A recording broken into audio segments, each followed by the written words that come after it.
Hey, everybody, Rex Bear League Project. How the heck are you? Would you just look at it? I have the man, the myth, the legend, Santos Bonacci. Others call him the Fibonacci. This is great. Really excited for this opportunity. I had to hit the mute button there. So I just got back from an awesome adventure today. I went up to Creede, Colorado, about 10,000 plus elevation. And the whole time I was out there, I was thinking, you know what? In a few hours, I get to talk to Santos. And we're going to connect the dots with the planets, the gods, the goddesses, the secrets of the stars and the planets in the Bible, Hinduism, ancient Babylonian texts, Hermetics, magic, Egyptian magic, Atlantis. It seems like it all points to the planets. And Santos, it is just a real honor to have you on the show. How the heck are you? Very well, thanks, Rex. Very much appreciated that you invited me onto your show, and sorry for being late. I had a real struggle getting onto Zoom. Some settings on my computer have changed, so I had to fix the audio. Nonetheless, here we are, a little bit behind schedule, but all good. I'm feeling pretty good considering many factors in my health that I've been struggling with.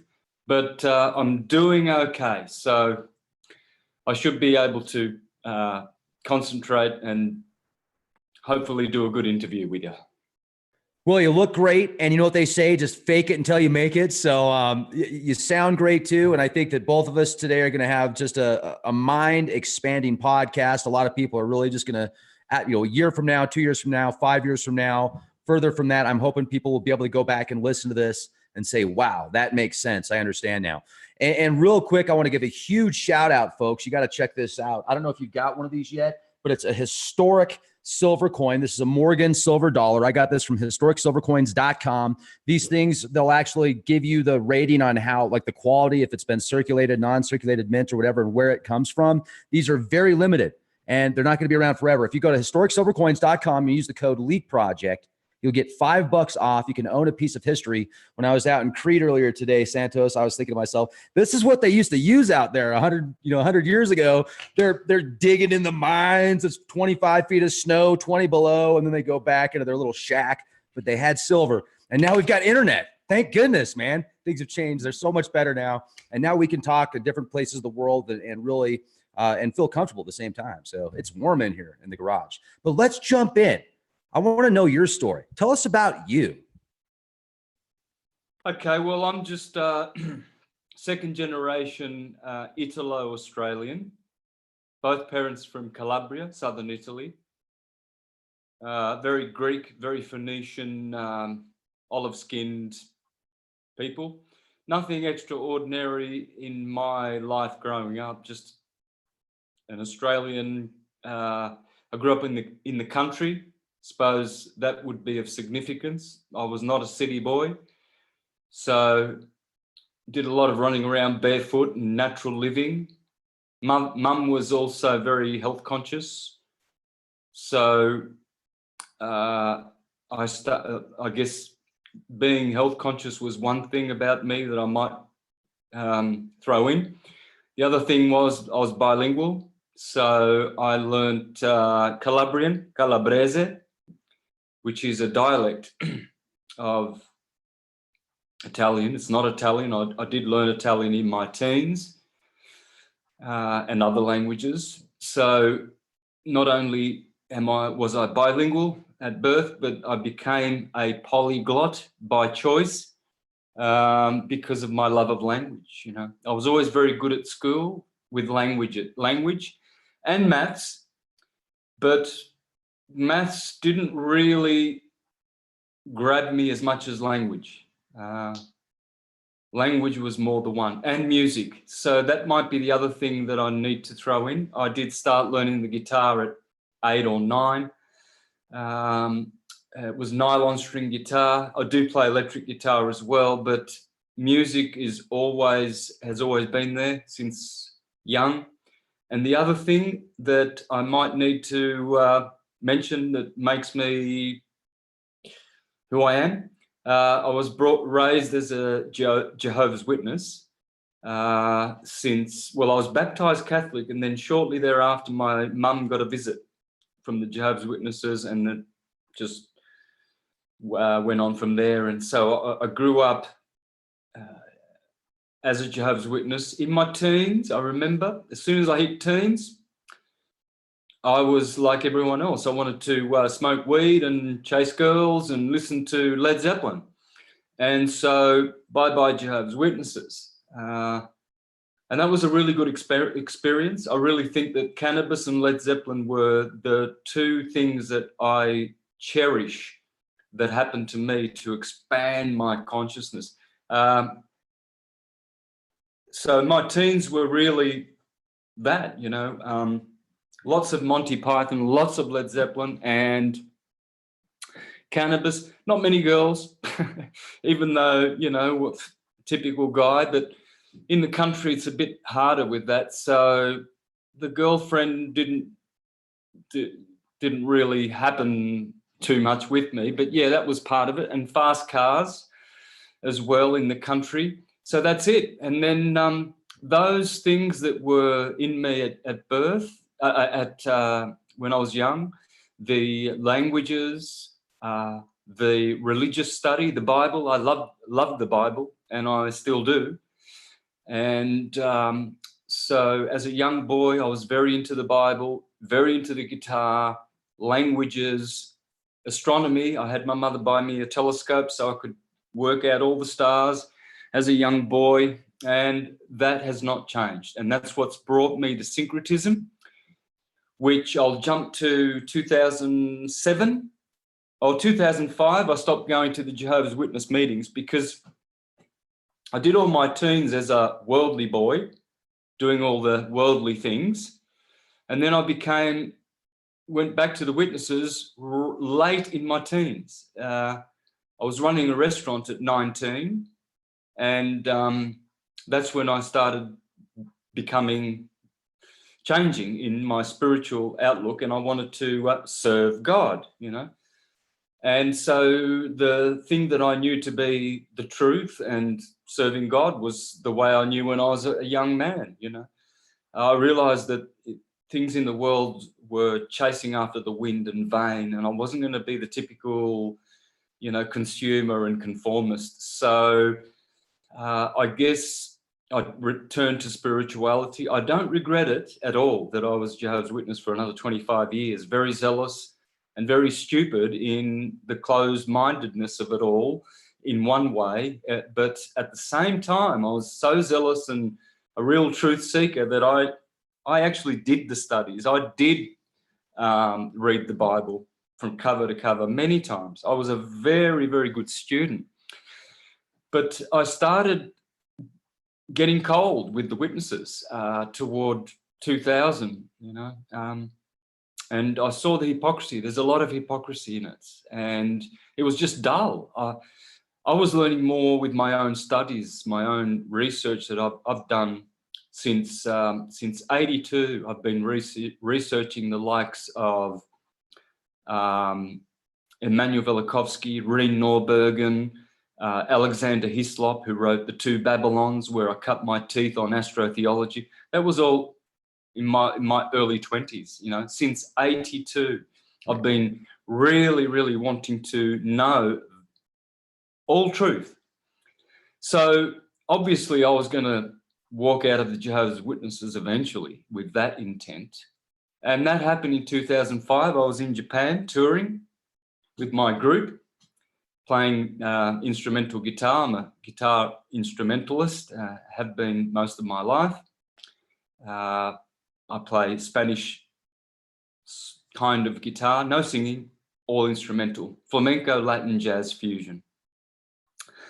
And so I was there, and I went to my last Jehovah's Witness meeting, and it was in Japanese, because still up until 2005, I was still trying to stay close to them, but always drifting. And then I decided I wasn't going to go, and I was in limbo for 2 years, like spiritual limbo, until I went vegetarian in 2007, or started going vegetarian really, really heavily. And then in 2008, I just made the decision to go full vegetarian. And that's when syncretism came to me, and I woke up. So I remembered when I was in Las Vegas playing a gig in 2001. It was 2 months exactly after 9/11. It was 11/11. And I was playing at the MGM Grand Arena with my duo buddy for Bill Gates, believe it or not. And back then I was still a Jehovah's Witness. So that'll just settle the minds of people listening, going, oh, he played for Bill Gates, or oh, Illuminati guy, that one. So no, not me. So I played there for a week at the Bill largest. Gates, oh my gosh, the Illuminati! I knew it. Yeah. Anyway, I played for a week at the Comdex Expo, and a Greek guy from Canada, in one of my breaks, he's talking to me about 9/11 because it was fresh on everyone's minds. And he said, you know, Santos, that was an inside job. You know that, don't you? It was the government. It was the American government and people within or behind the government. And I remember not disagreeing with the guy, very open-minded. And I thought, yeah, I'm a Jehovah's Witness. I know about what the governments are totally opposed to the creator and the true kingdom of God that wants to establish itself on this earth. That was my belief back then. And that's what I still know to be true. And so that seed was planted in 2001. It took 6 years till 2007 till it all came together. I read a book called The Synagogue of Satan at the suggestion of a friend who was doing conspiracy theory research. And so I grabbed that book, and that was the turning point. An English guy wrote that book, The Synagogue of Satan. Speaks about the Rothschilds and the Jesuit power that they have over the world financially, and the grip, and how their satanic, demonic, Marxist, Bolshevik rampage on the earth has absolutely enslaved mankind. And so from there, everything fell into place, Rex. The astrotheology came. It was like by divine spirit, you know, that I understood now all the things that I'd learned and how to put them together properly. It just came. And to this day, the syncretisms do not stop.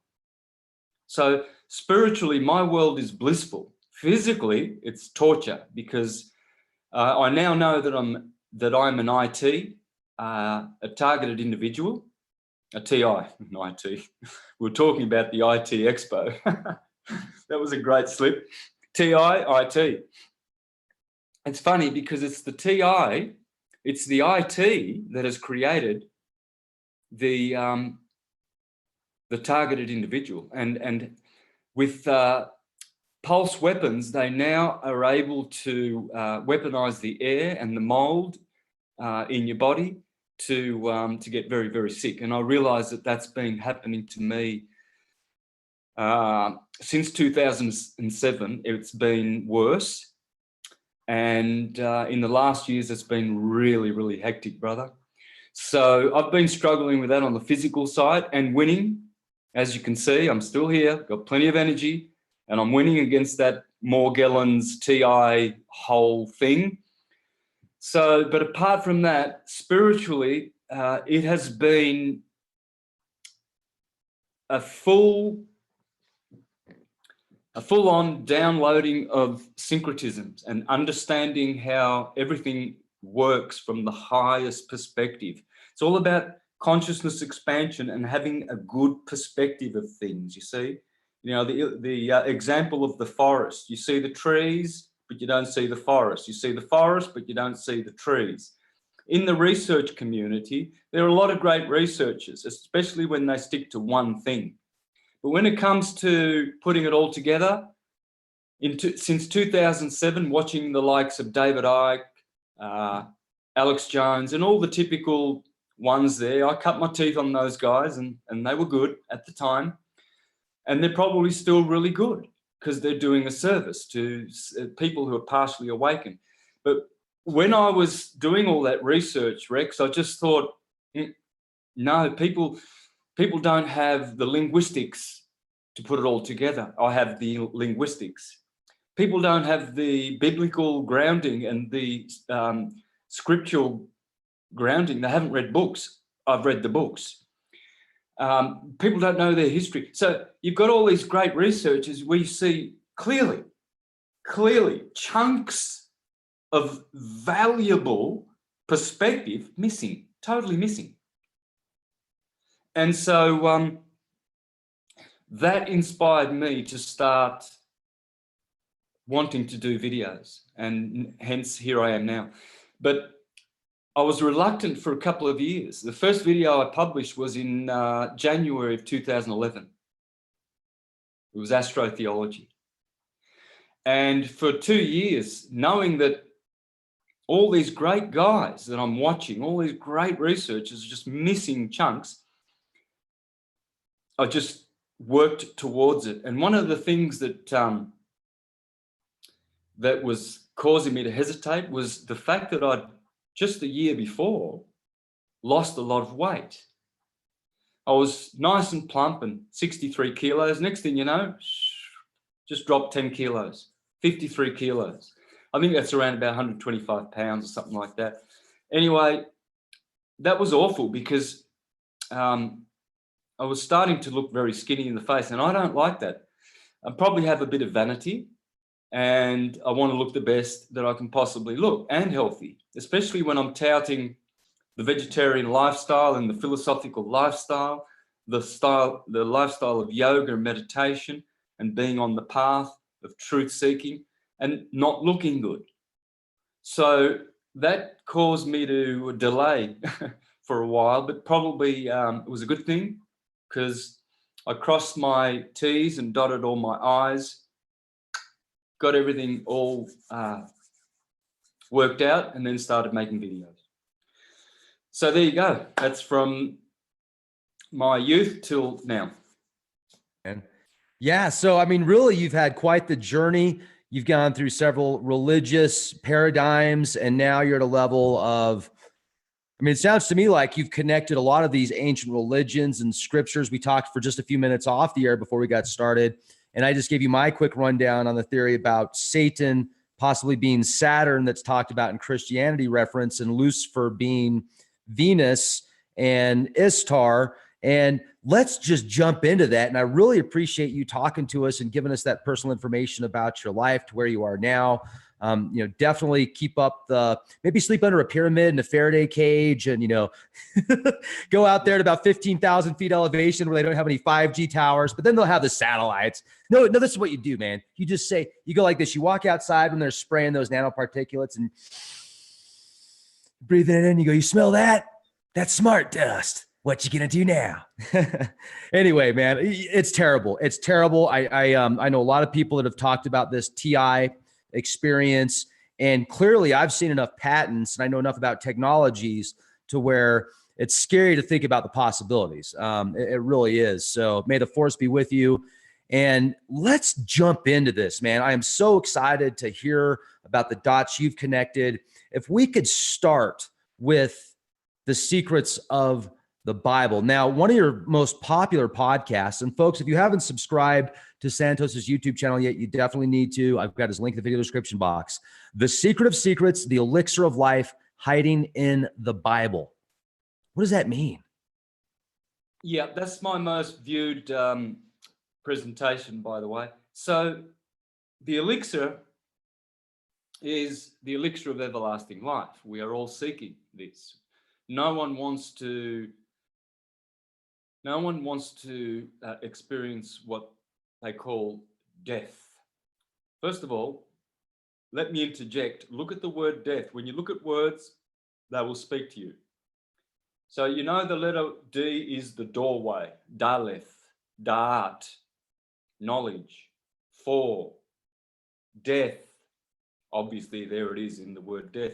But if you just separate the D from the rest of the word, you get ether. Knowing that D is the door always, the delta, the door always, the port. See, the delta was the port for the ships.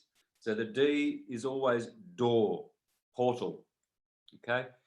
So it's the door to the ether.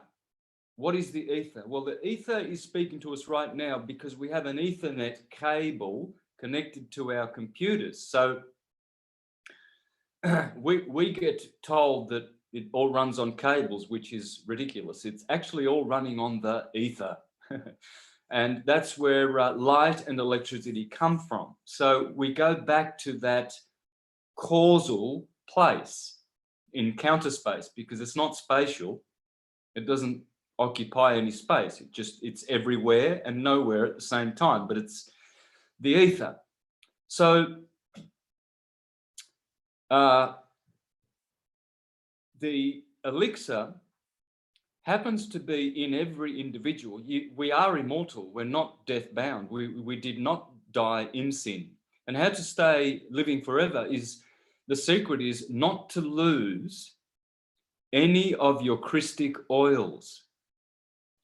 Our bodies have 4 fluids in them and they are all holy. They are the 4 rivers of the Garden of Eden. The Euphrates, the Hiddekel, the Gihon, and the Pishon. And they correspond to the blood, the nervous fluids, which are gaseous oils, the saliva, sal, salve, saliva, salvation, all the same words. And the urine, which some people believe to be only waste. Yes, it is partial waste, but it is also a self-healing medicine when used, urine therapy. So we have saliva, which is salvation, because you mix your saliva with your digestion, hence the whole saliva in the body is very, very crucial holy fluid. Now, the cerebrospinal fluid is the spirit. Each of those fluids, they all represent the 4 elements, 4 parts of your constitution: spirit, soul, emotions, body, or spirit, mind, emotions, body. Okay? So your cerebrospinal fluids, that's the Christ in you. It's called chrism. And that's the secret of everlasting life. I'll get back to that. Chrism, the Christic oils. You see, because it's a gaseous oil, it runs through all your nervous system. And it is the spirit in you. It's the Christ in you. The Jesus in you, the soul in you, is your blood. They are different. Spirit and soul are different, and yet they are one. So the blood, in the Bible it says, do not drink the blood of animals because the soul is in the blood. I've been quoting that for decades, ever since I was a Jehovah's Witness, because of their stance on blood, which is well known. So I know those scriptures about the soul being in the blood. So the passions, the emotions. Okay, so the saliva is about the body, the salt, a pillar of salt. You are the salt of the earth. So it represents your sensual nature. Okay, and of course the urine is also dealing with the part of our nature, which is the etheric body, as well as the emotional body. Okay, so we have the mystical body, sorry, I should say. So we have the mystical element, but getting back to the chrism, they are so sacred that they are spoken of in gospel as being the source of salvation. There's a parable about the virgins, 5 foolish virgins, I think was the number, and 5 wise virgins. The wise virgins, you see, they used to go to the castle for the bridegroom to come out and to choose them, to marry them. But you see, the 5 foolish virgins, they didn't bring enough oil in their receptacles. In other words, they weren't really virgins. They were secreting and wasting their oils in sexual behavior. You see, it was known that the ejaculation, which is the physical form of the orgasm, not the spiritual kind, which is practiced and taught in white tantric sex, and was taught in the seminaries. You see, why did the monks go to a seminary? To learn about semen, perhaps? Yes, about semen retention, about continence and competence. Because it was known that the moment you ejaculate, as it says in the Garden of Eden, the moment you eat from that fruit, you will positively die. And that is the reason and the cause for death in humanity. And the secret of the elixir of life, is hiding in the Bible, because the Bible teaches this: not to squander your oils, to never ever sin against the Holy Spirit and ejaculate, because the moment you do, death is planted in the human organism. Now, it can be reversed by stopping practicing this kind of sex where you are bringing death to yourself. And through the process of imploding the orgasm, rather than exploding it and releasing all of those minerals and Holy Spirit and life from your own organism, which in the Bible is called sinning against your own body, because you're killing your own body. And so what was taught in the seminaries to the young men was how to retain their semen, not to squander it like the prodigal son with the whores and the imbibers of intoxicating liquor. You see, the Bible is the manual for perfect ascension and how to ascend and become God-like. It's the most glorious of all the books. I've read them all. I've read all the books, Quran and Bhagavad Gita, and the Bible is just something else. And so rather than being like Judah's son Onan, who wasted his seed on the ground rather than putting it to good use and was killed by God, hence the chief example of what we would call a wanker or a masturbator or a jerk off or an ejaculator. Jack in the Box. Jack in the Box goes back to this archetype of the foolhardy young man who goes off and squanders his seed left, right and centre with whores and prostitutes and ejaculating everywhere. Unwanted pregnancies, venereal diseases,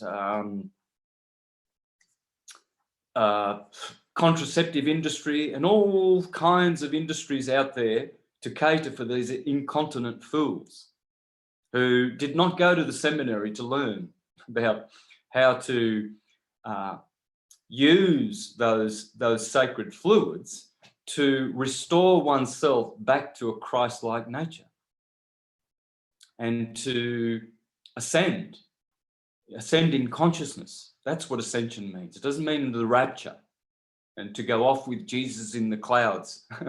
When you go off with Jesus in the clouds, it's talking about the grey matter, like the grey clouds in your cerebrum. So to be with Jesus in the clouds means to be of high intellect, a Brahmin, a Jew, a Hebrew, a high conscious being. And we can all do it. How to do it? Well, firstly, not to ingest death, which is corpse eating, rotting corpse eating, which is how we bring and invite death into our bodies, because our bodies were not designed to digest rotting corpse. So this death cult of eating animals is how we bring death into our bodies, and then how we expel life is at the other end, down below, ejaculating. And this is what the prodigal son was doing. He was eating and drinking with the morons of the world and sleeping with the prostitutes and drinking and getting drunk until he came to his senses. You see? So by being masterful, like St. George and St. Michael, who slay the dragons would be the dragons of lust inside of us that tempt us. The Kundalini or the Kundabuffer that winds up your spinal column and says, how about tasting a little bit of lust today, Santos? There's a pretty little girl over there, you know, and so on and so forth. And so this lustful dragon is always talking to us. You see, we see the beautiful girls and, oh, you know, it's so pretty, and all kinds of either temptations come to us or honorable feelings of appreciation, right? But see, the difference between lust and what Jesus condemned as looking at a woman with lust in your eye, cut out your eye and cast it into the fire, is the difference is the ejaculation, not the orgasm. You can have as many orgasms as you like. You can have continuous orgasms as the gurus do, who don't even engage in sex. Nothing wrong with orgasms or sex or masturbation that children and young people generally find is their only way of experiencing sex.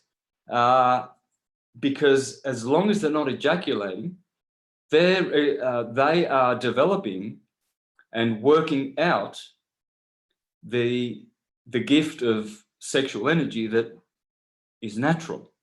So at one stage in our history, two doctrines, satanic doctrines, were introduced: corpse eating and ejaculating.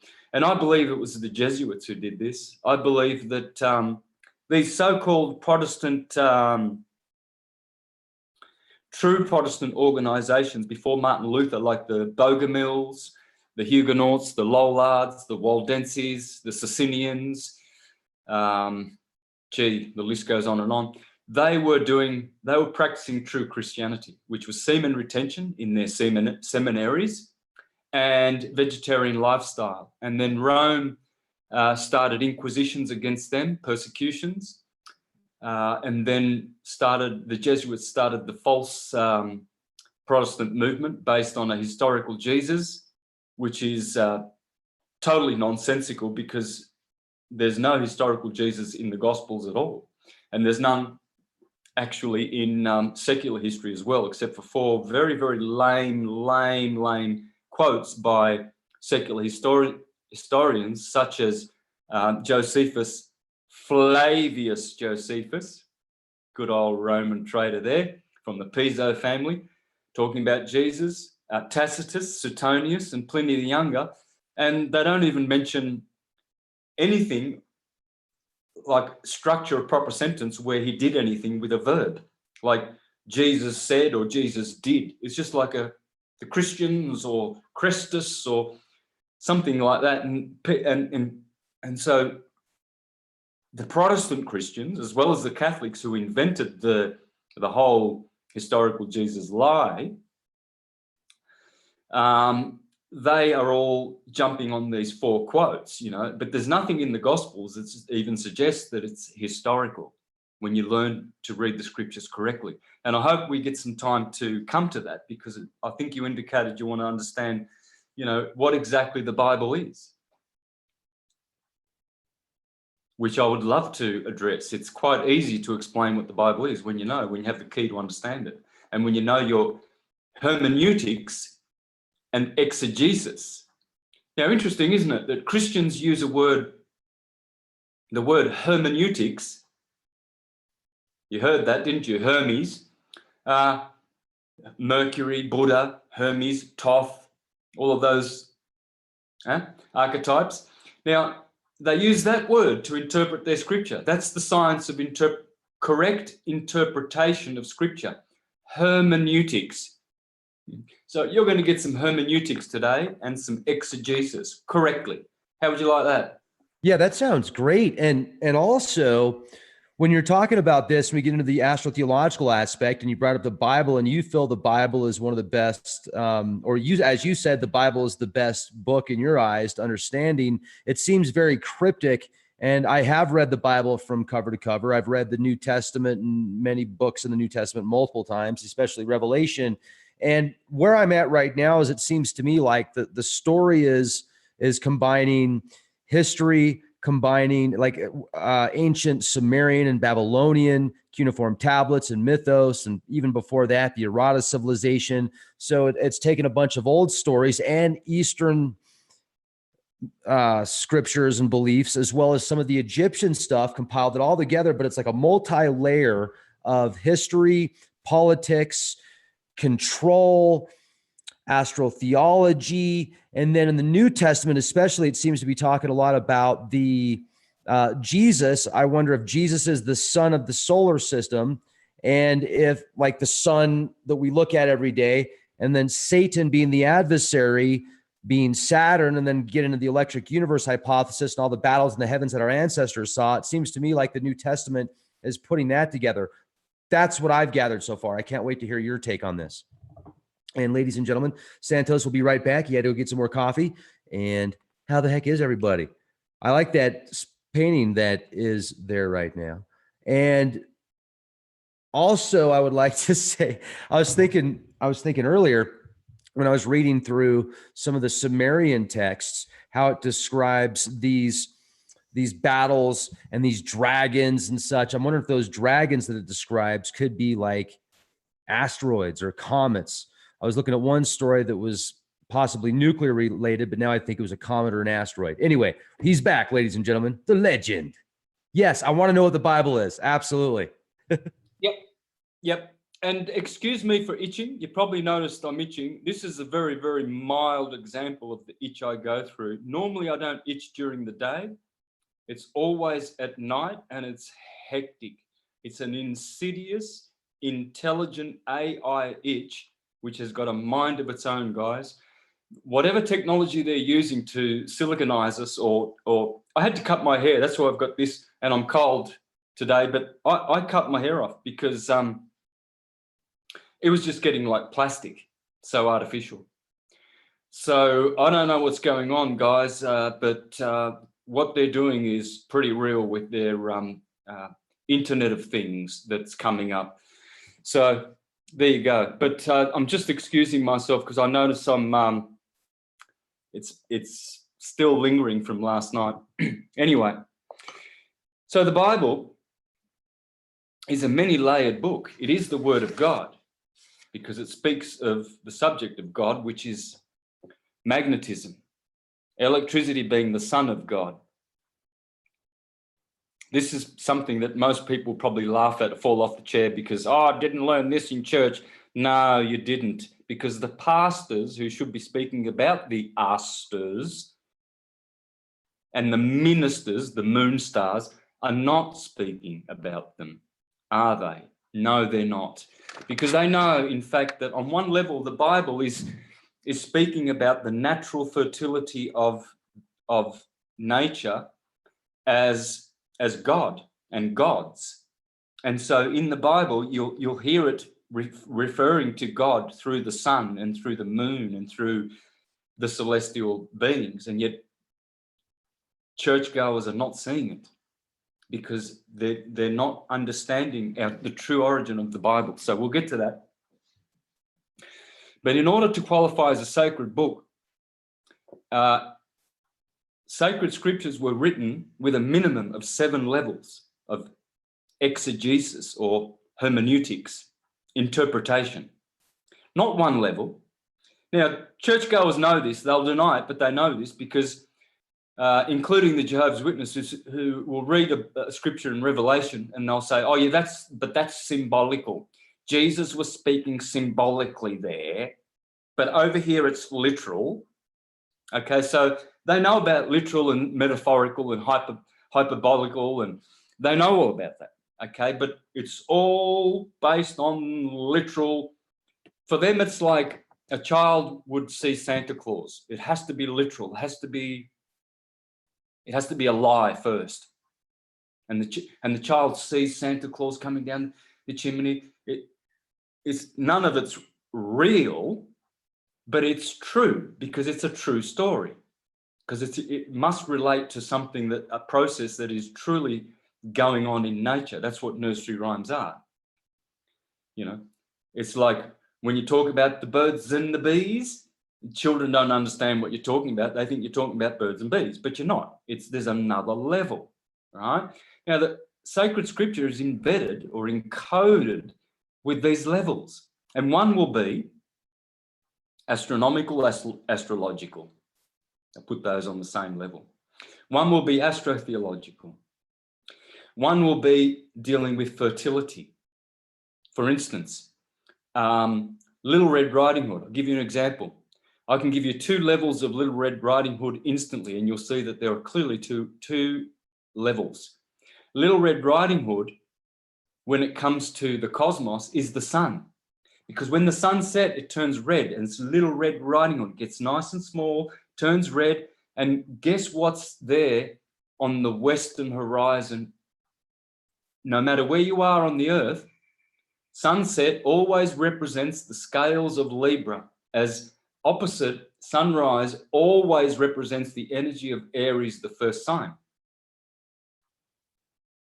So a deacon of Libra is the wolf. The ancients always knew this, the wolf, Lupus, deacon of Libra. So that the scales of Libra always judge the sun when it sets, and it goes down, sunset in the west, bang. It goes through Virgo, the virgin, Delilah, who betrays the sun, or Samson. Virgo is always there at sunset. When your sun turns red, it's always in the Virgin.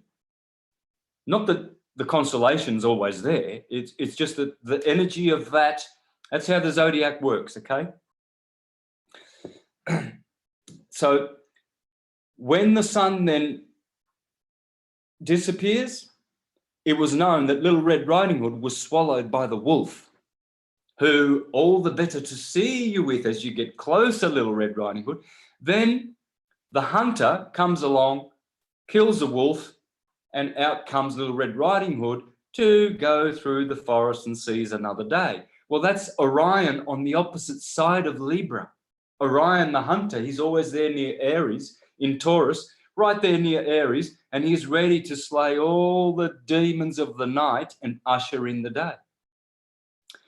Now, Little Red Riding Hood, when you take it sexually and fertility, well, Little Red Riding Hood is nothing other than the female genitalia, the clitoris. And the wolf, that's the wolf of lust. The forest is the forest of passion. The mother who is wise says, Little Red Riding Hood, don't go into the forest. Don't go into your passions, because there's a wolf there and he will eat you. Now, eating is in reference to sex. Cunnilingus. See, the female genitalia is, in Latin, is cunus. C-U-N-U-S. C-U-N? Kun. Comes from cunus. But wolf is canis. C-A-N-I-S. And there's oral sex is cunnilingus. You see? So the insiders know how they've encoded all of these, even nursery rhymes. That's only 2 layers of one nursery rhyme. I could give you the other layers, but they're not so obvious. And I want to concentrate on the Bible, not nursery rhymes, which are pretty much the same thing. They are mythologies which contain more truth than any book. As Jesus said, to write down all the deeds that he did would take many, many volumes. We can only note a few things in these Gospels. So clearly, if the Bible is a gospel, it's not a history. When you read a gospel, you're not reading a historical document. It hasn't got any species in it. It hasn't got any real facts that haven't been doctored and posthumously inserted as they have done. But the point is, it's a mythology which carries more truth than any freaking real structured sentence of truth, you know. So in the Bible, you'll see all the fertility in there. You'll see clearly that God is a God of fertility, you know. Abraham, I'll bless your seed, you know, the children of Israel, become many and conquer, fill the earth. Yeah, it's all about fertility, okay? And in the Old Testament, it was bad for a woman to be a widow. You know? In the New Testament, it's good because you're going to serve the Lord, so don't have many children. You see, it's all about fertility. And the ancients knew that when you look in the sky, that the sun and the moon, they were placed there, or rather they were put in, created or constructed to be there to serve us, and therefore God-like, you see, and angelic-like. In fact, the Jews called the sun the archangel Michael. Now, are they confused? The Jews calling the sun Michael, Saint Michael or Archangel Michael, and Gabriel to the moon, Raphael to the moon, and Gabriel to Mercury. And are they confused when they do this? No, they're not, because they are archangelic or archons. Have you heard of archons? A lot of people paint them out to be only negative, only bad, but they're not, because in their world, it's all dualistic. It's all polarized. It's not unity world. So the Bible clearly has this, and to have the key to understand the Bible is simple. The key is to understand the Trinity of the universe and how the universe is produced and created. And the Trinity is always the Father, the Son, and the Holy Spirit. When you understand this, you will understand all things. It's referring to the three field modalities of, let's call it the ether or God energy. And they are magnetism, dielectricity, and electricity, the three field modalities. When you understand these and understand this Trinity, you will understand all things. So you mentioned before that we live in an electric universe. Yes, the universe of effects, but the universe of causes is magnetic. Magnetism is the source energy for the vibration of electricity. Magnetism pulses and radiates. Electricity vibrates and decays. So the ether that we've been speaking about, the ether, which Einstein denied to the world, and since Einstein, no scientists conduct their experiments, including and factoring in the ether. Oh yeah, they'll factor in plasma now. Plasma, gas, liquid and solid. They acknowledge that the universe is solid, liquid, gas and plasma, but prior to Einstein, there was the ether, the fifth element, the quintessence. Quintessence. Right, so the fifth substance, in other words. Well, that ether, what that is when we look at the yin and yang, we see black and white light. And the black light works always with the white light. They're always working together. The black light is dielectricity, and the white light is magnetism. Black light is rest, magnetism is motion. Black light is centripetal. White light is centrifugal. Black light is convergent. White light is divergent, radiating. So white light is magnetism. Magnetism is white light. White light is pure. It's the Virgin Mary. She's pure. She's white. Why is it pure? Because it doesn't vibrate.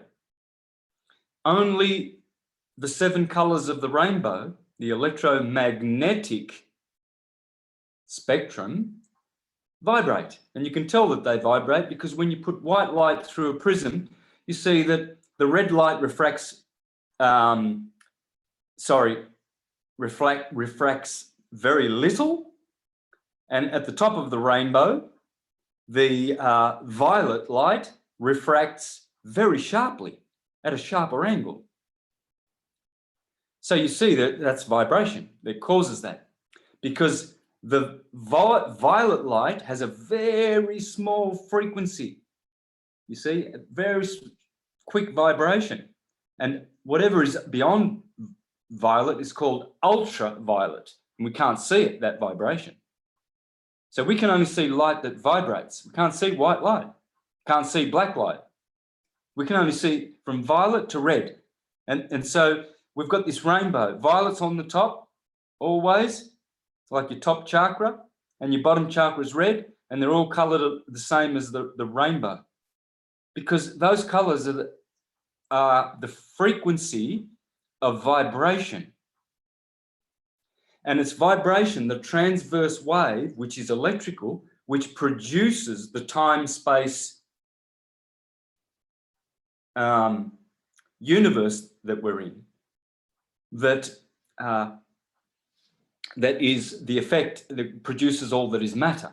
And this is what the scriptures refer to when it says, and the word was made flesh. The word is sonoluminescence, sound and light. And the flesh is everything material, liquid, solid, gas, and plasma. So now we're getting scientists, they're quite comfortable with plasma, and they've got plasma weapons now, pulse weapons, which are plasma weapons. So they're all au fait with plasma now, right? But the ether, they'll tell you that the cable to your computer is the Ethernet, and they've been very, very cheeky, very, very cheeky, because they've given you the biggest clue to how technology really works. The ether, they've always known about the ether, and they've always been working with the ether. It's just that the dupes down below, they never get to talk about free energy and magnetic implosion energy and cold fusion energy, or whatever you want to call it, tachyon energy, orgone energy. There's so many names for it. Well, it's magnetism.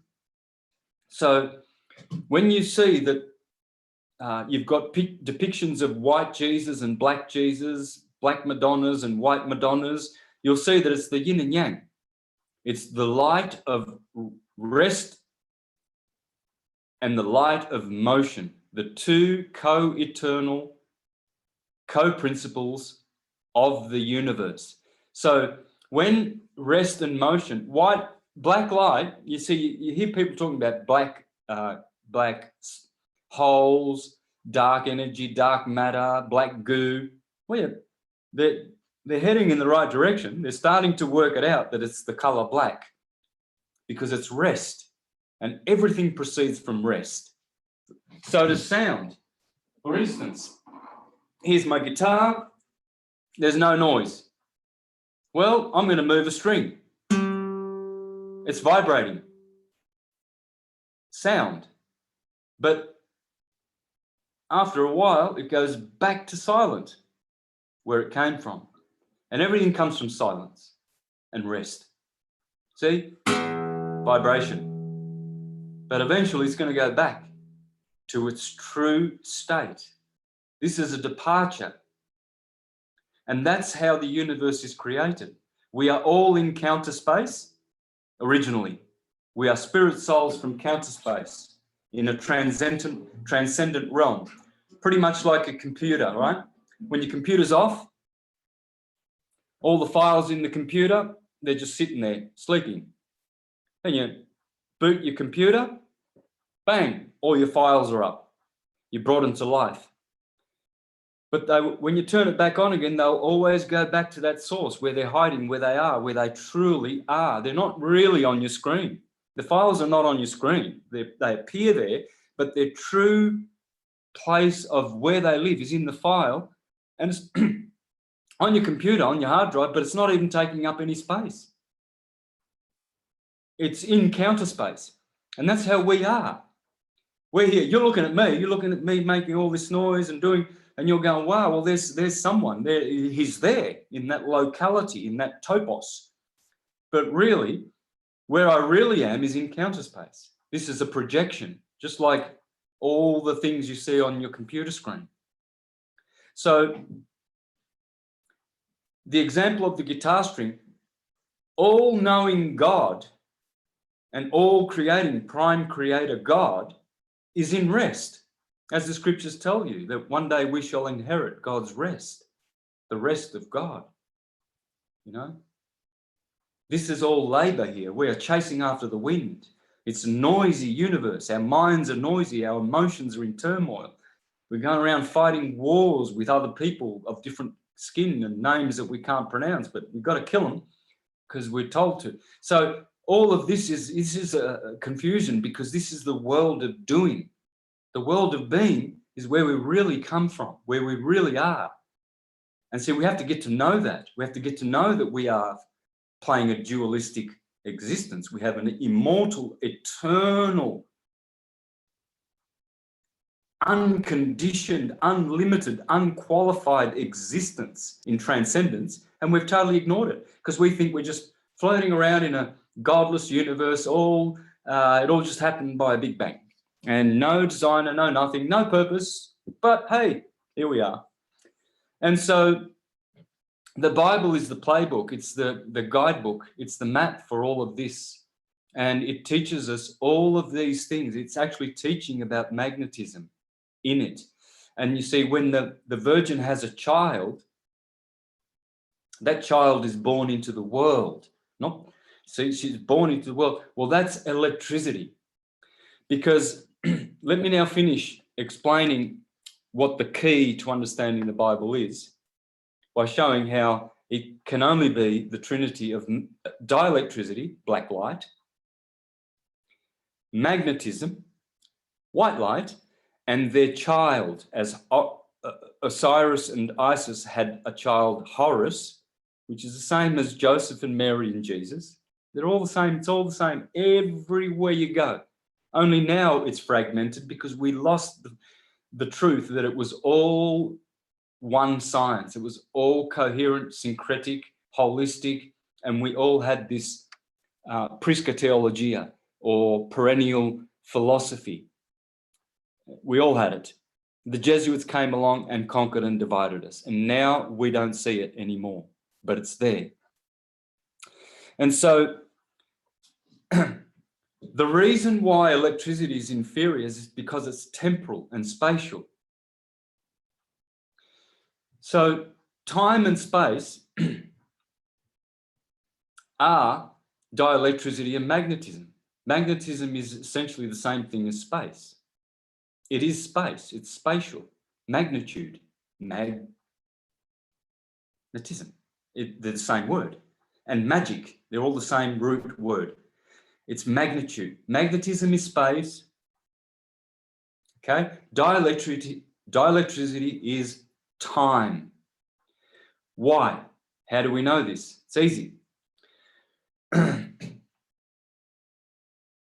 Time and space, they cannot act of themselves. They don't do anything. Okay, like your shadow doesn't do anything. It can't do anything of itself. So they are, in a sense, sterile. This is why we have the most famous trinity that we know, Kronos and Rhea, and they had their child Zeus. Well, Zeus castrates his father, right? Makes him sterile. Because Kronos is time, and Zeus, Rhea is space, area. Okay, so These two parents, they're basically sterile. A principle had to be born in the universe for form and function to be able to exist. And that's why Jupiter Zeus, Jesus, the son of God, and of Mary, of course, the mother of God, electricity, came into the world to save us, because it's telling us that electricity is the energy that makes this reality real. And Zeus, Jupiter Zeus, Jesus, is the King of Kings and God of gods and Savior, because everything begins with Jupiter. As the philosophers always said, the universe begins with Jupiter. Jupiter is the God of gods. He is on top. He castrated his father and his mother. Well, you know, in the Gospels, Jesus didn't really spend a lot of time with Mary. He wasn't to get out of my way, woman. You know, I'm here to do a ministry, because it's teaching you that time and space are nothing without form and function, matter, and the God of matter, which is the demiurge, El. You see, that's why Jupiter always gets the best. In astrology, he's the greater benefic. Saturn, his daddy, is the greater malefic, right? But also in the scriptures, Jesus and Satan, Horus and Set, good and evil. It's always the same thing.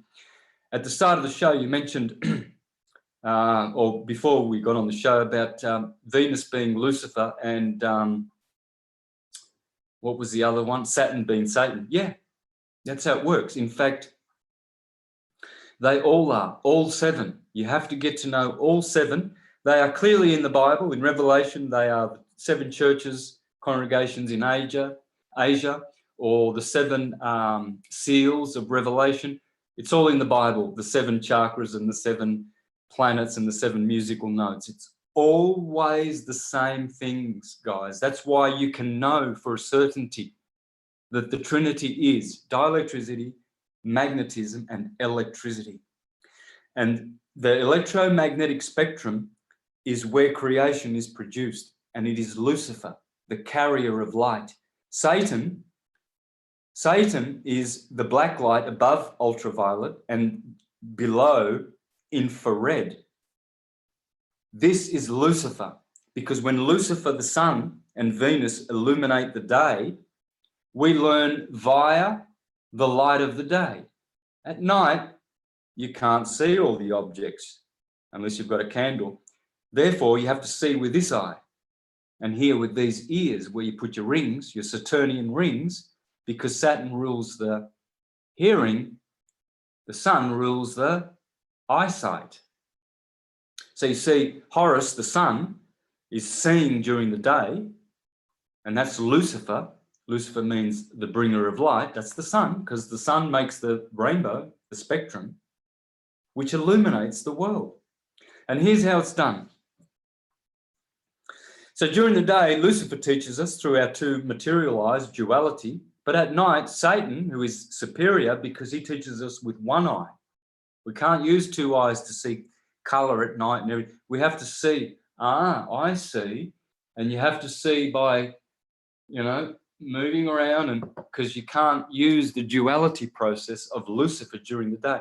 This is why some hate Lucifer, because he's the deceiver of duality and your physical eyes. What you see is not really there, but you think it is. Therefore, Lucifer is a deceiver, because he makes you think this is real solid, and it's not.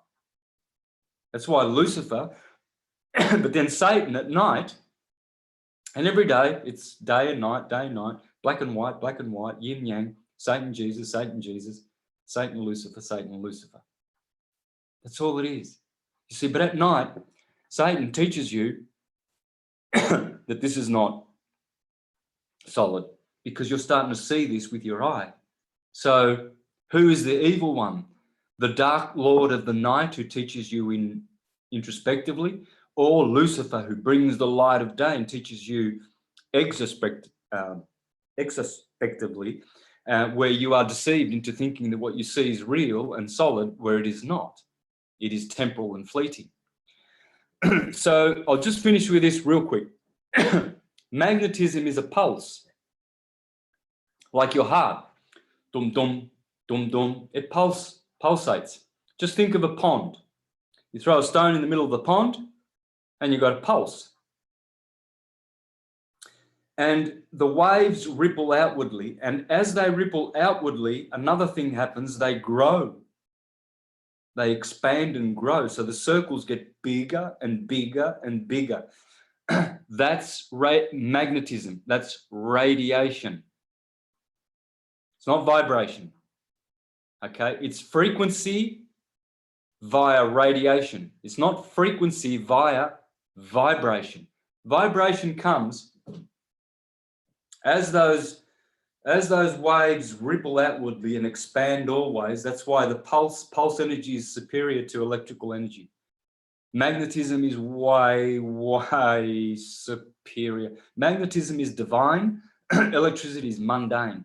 Magnetism is spiritual. Electricity is pure earthy energy. So, as this wave gets bigger, it produces abrasion and friction in the medium in which it goes through, whether it's the air, the water, and that it creates a transverse wave which goes up and down because energy is spiraling. So as that radiation goes out, it's creating a spiral.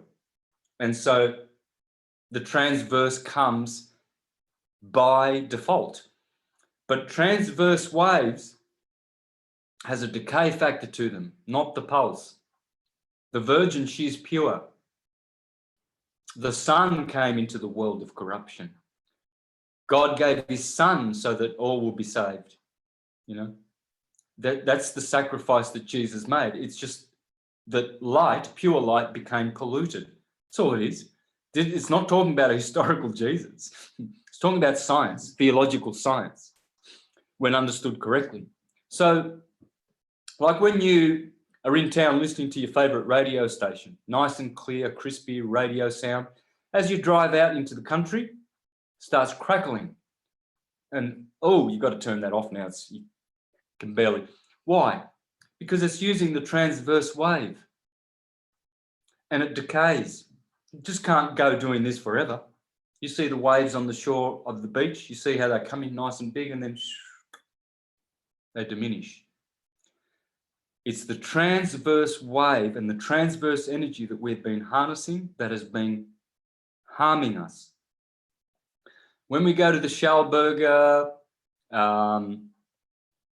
Rife, and all these guys who knew about the magnetic pulse energy, then we'll be going back into divine energy, which is not harmful, but healing. So there's the key to understanding the Bible. If you use this key, you will never, ever go wrong. And you will see it everywhere in every scripture. Dielectricity, magnetism, electricity is the holy and only Trinity that exists. Time, space, and form. One and the same. That's what I'm talking about. And I certainly can't top that. I would like to add something to what he just said. Knowledge as the goal of learning cannot possibly be a once for all fixed science. Rather, knowledge consists in gradually becoming aware of transcendent truth by crossing in some way the sill of a portal. Yeah. So with what you're saying, Santos, I am very interested to know about your connections with, let's talk about the 7 days of the week, the 7 chakras, the main planets, the sun, the moon, how those overlook the 7 days of the week. Yesterday, I was looking through a book, the Lost Key, not the Lesser Keys of Solomon. It's here. Let me get it right now. It's called the Clavis or Key to the Magic of Solomon. Now, if you go through this book, this is some ancient Enochian magic and Solomon keys and such, and it has each hour has a representation of an angel, each day, etc. Yesterday being Saturn, looking over Saturday. If you would have been doing some type of magic formula on that first of all, you better be really good at what you're doing because Saturn is the the balancer. I mean, very, very powerful planet. But also today being Sunday, if you're going to do some type of magical, I don't know, something that would be related to mind over matter, spiritual, whatever, Sunday is a very, very good day for things connected with the sun. But let's talk about that. Let's talk about the 7 planets, the 7 chakras, the gods, the main gods and goddesses. One thing that I like about the Sumerian stuff, Santos, is reading through the ancient Babylonian stuff. There seems to be a lot more details. If you read through the New Testament and the Old Testament, it's compiled to where they make it sound as if it's just one God, a monotheistic God. But in reality, they've taken a pantheon of gods to compile them together and present it as just, or the Father, the Son, the Holy Ghost. But do you feel the gods and the goddesses are the actual planets? And if so, let's get into that. Absolutely, absolutely. The Old Testament, just think this and know this. Think Saturn, Kronos, and the Jews are very Saturnian. So the Old Testament is all about Saturn, time, the timekeeper. Look at the book Chronicles. That's Kronos. Okay? He's the lawmaker, hence Leviticus, the priest class. Then you come to the Christian Greek scriptures. Think about that. And you've got now, who do the Greeks love the most? Who stands on Mount Olympus? Zeus, the Olympic Games. It's Jesus. So you see, Jupiter is the Christian god. It's Jupiterian. Christianity is all Jupiterian. It's benefic. It's based on charity and love. Jupiter's always jovial and happy, and that's Christian. You look at the old Jewish god, Saturn, the killer, Kronos, time. He kills in time. He's cruel. He's cold. He's calculating. But we need him. You need Saturn. This is the thing. We need this time factor, this concept of time. That's all it is. And so we're seeing how time is cruel. Therefore, that's why the Eloistic Jews, there's 2 kinds of Jews, by the way, Jehoistic, based on Jupiter, and Eloistic, based on Saturn. That's how you know that El primarily is Saturn. But it also applies to all the 7 because they are the Elohim. In the book of Genesis, it speaks about 2 creations. One of them is by like a Jehovah, sort of a God, and that's sort of more referencing the prime creator. And then the other one is the Elohim, and the Elohim are 7. Elohim means twisters, turners, and that's what the 7 planets, there's always 7 of them, the Elohim, okay? We see, that's why Saturn is Saturn, Turn, and Jupiter is Jupiter, the Taurus field, and it's turning. And that's why Elohim means the twisters, the turners, the potters of Memphis, turning and making creation, Krishna and Rama, and the gods who are waxing and waning and pulling on the rope. You see, it's all about this energy of rest and motion, rest and motion. That's how God creates the universe. So the demiurge is really this 7-headed God. It's the planets, and the planets are the archangels.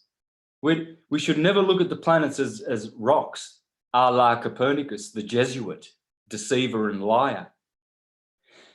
Astrologers should know that astrology is geocentric for a start, and that the moon is not a rock that you can go and land on. It is a plasma body, obviously. There's no brainer. The sun is plasma. That's why they are called holy.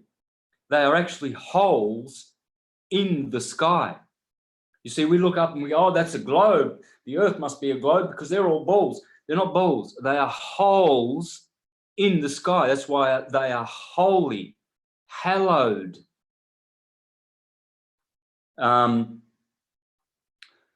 Hollow. You look at guys like Eric Dollard speaking about the sun. He's a great scientist. He tells you the sun's hollow. Well, hollow is holy, hallowed. It is whole. It is hollow. It's not a ball of substance. It's a portal. It's a gate. That's why God is the word for gate. In German, Gotte, Gate. Babylon means the gate of the gods. So the Freemasonic G, that's God. The gate, the portal. The portal, how you got here, is through the Son. That's why we have to become Christian, which means helionostic, know the Son of God. And Jesus said, only through me do you go to the Father. It's, of course, because we have to go through the Son. It's a portal. It's a wormhole, holy hole. Why are they talking about, we've got to go into a wormhole? Well, that's the wormhole right there, the Sun. It's staring right at you, holy, haloed. It's got a halo. Oh, you know, none of these words ring a bell with some people somehow. But look at the words. You see, Jesus is holy. That means Jupiter is a hole in the sky. It's not a planet you can go and land on. It's a portal. Pierluigi Gina, a famous Italian scientist who died in 2004, he worked with Marconi for 10 years. And he's made machines in his laboratory that can prove that Einstein and all of these Copernicans are wrong, and that the Earth is, in fact, stationary. It does not move. And he said, the stars are holes in the sky. He says, me and Marconi and I studied the sun together for 10 years. Now, this is Guglielmo Marconi, the inventor of the radio, supposedly, probably stole it off Tesla. Doesn't matter. The fact is that he is acknowledged and recognized by the world. Marconi is a scientific god of the world. Okay, so we can't knock him off his pedestal. Igina, lesser known, he's going around doing tests and inviting the mayor of his city, engineers, important people of his town. And he said, I showed the mayor of my town and many other people, many witnesses, the sun by night. The sun by night.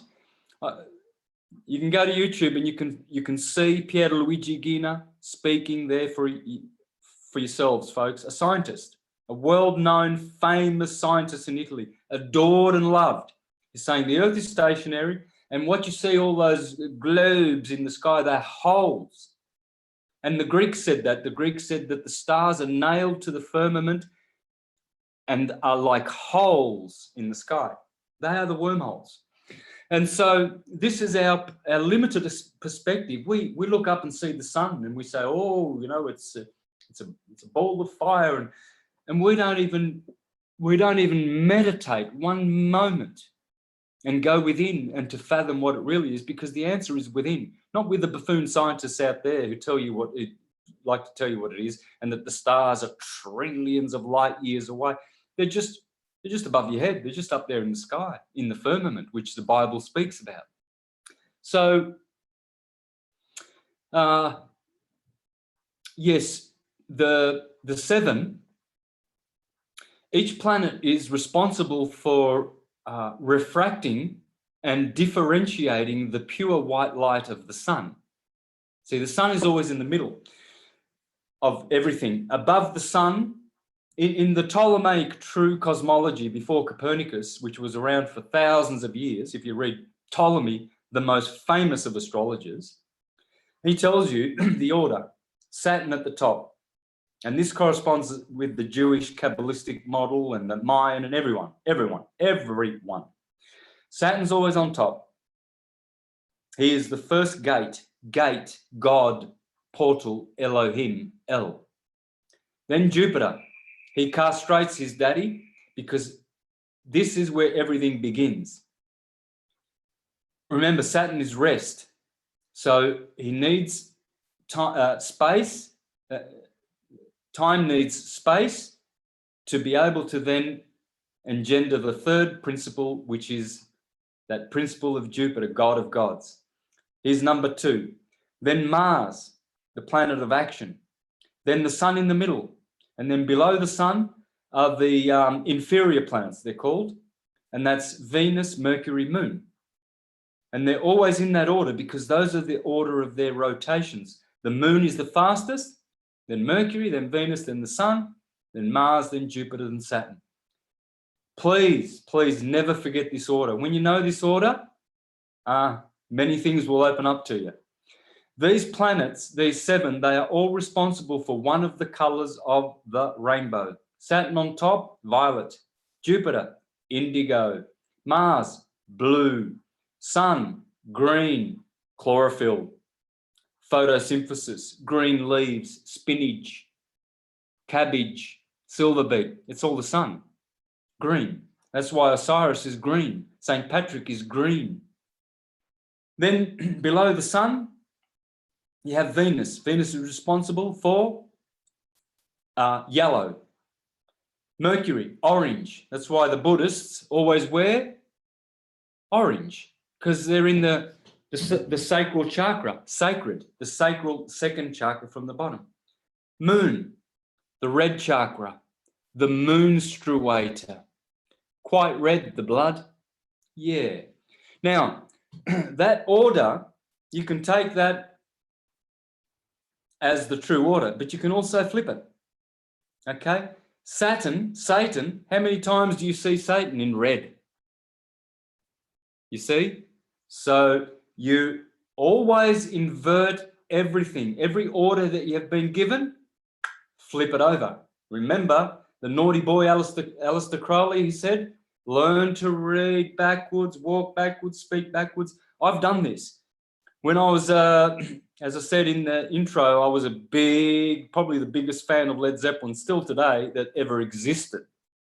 I know that Jimmy Page, I used to go to the city when I was a young teenager to go and get Aleister Crowley books and Zeppelin bootlegs and everything like that. So I'm very familiar. And I started then, not practicing it because I was lazy, but thinking about this backwards thing, you see. And now that I'm into the words and a linguist, a proper linguist, you've got to unscramble the letters like you Scrabble, yeah? You have to do this. If you don't, words will not speak to you. The universe is made by words, say the Jews. Pythagoras said number, but it's both numbers and words, okay? That's why I was saying before that Saturn is time because it pulsates. Saturn is the timekeeper, you see? So, and then magnetism creates the wave and the wave makes space. So it's all about time and space, folks. But time and space are nothing. They don't exist. They're not things that you can reify. You can't reify Santa Claus. He'll never be real. So he cannot be reified. He's not real. But he's true because we all agree to acknowledge the story of Santa Claus as embedding some kind of a truth.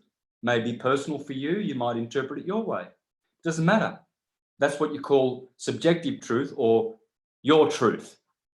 Okay, that's just subjective because there is truth, universal, and there is your truth as well, which is opinion based on your sense, your experience, etc. It's subjective. Okay, so you cannot reify space. Space is never going to do anything. Time's never going to do anything. It can't do anything. It's sterile. But Jupiter can. Jesus, Jupiter, Zeus, the savior, because he's of the God of action and doing and creating, you see. So it's very important to know that religion is science. If you never come to know that, you'll always be deluded. You'll always be seduced by these pedophile priests that stand on the corner and say, come and read our books, come into our church, because we have the truth. They don't, the Mormons, the Catholics, the Pentecostals, the Protestants, just we, the Seventh-day Adventists, and they're all full of it. They're all clueless.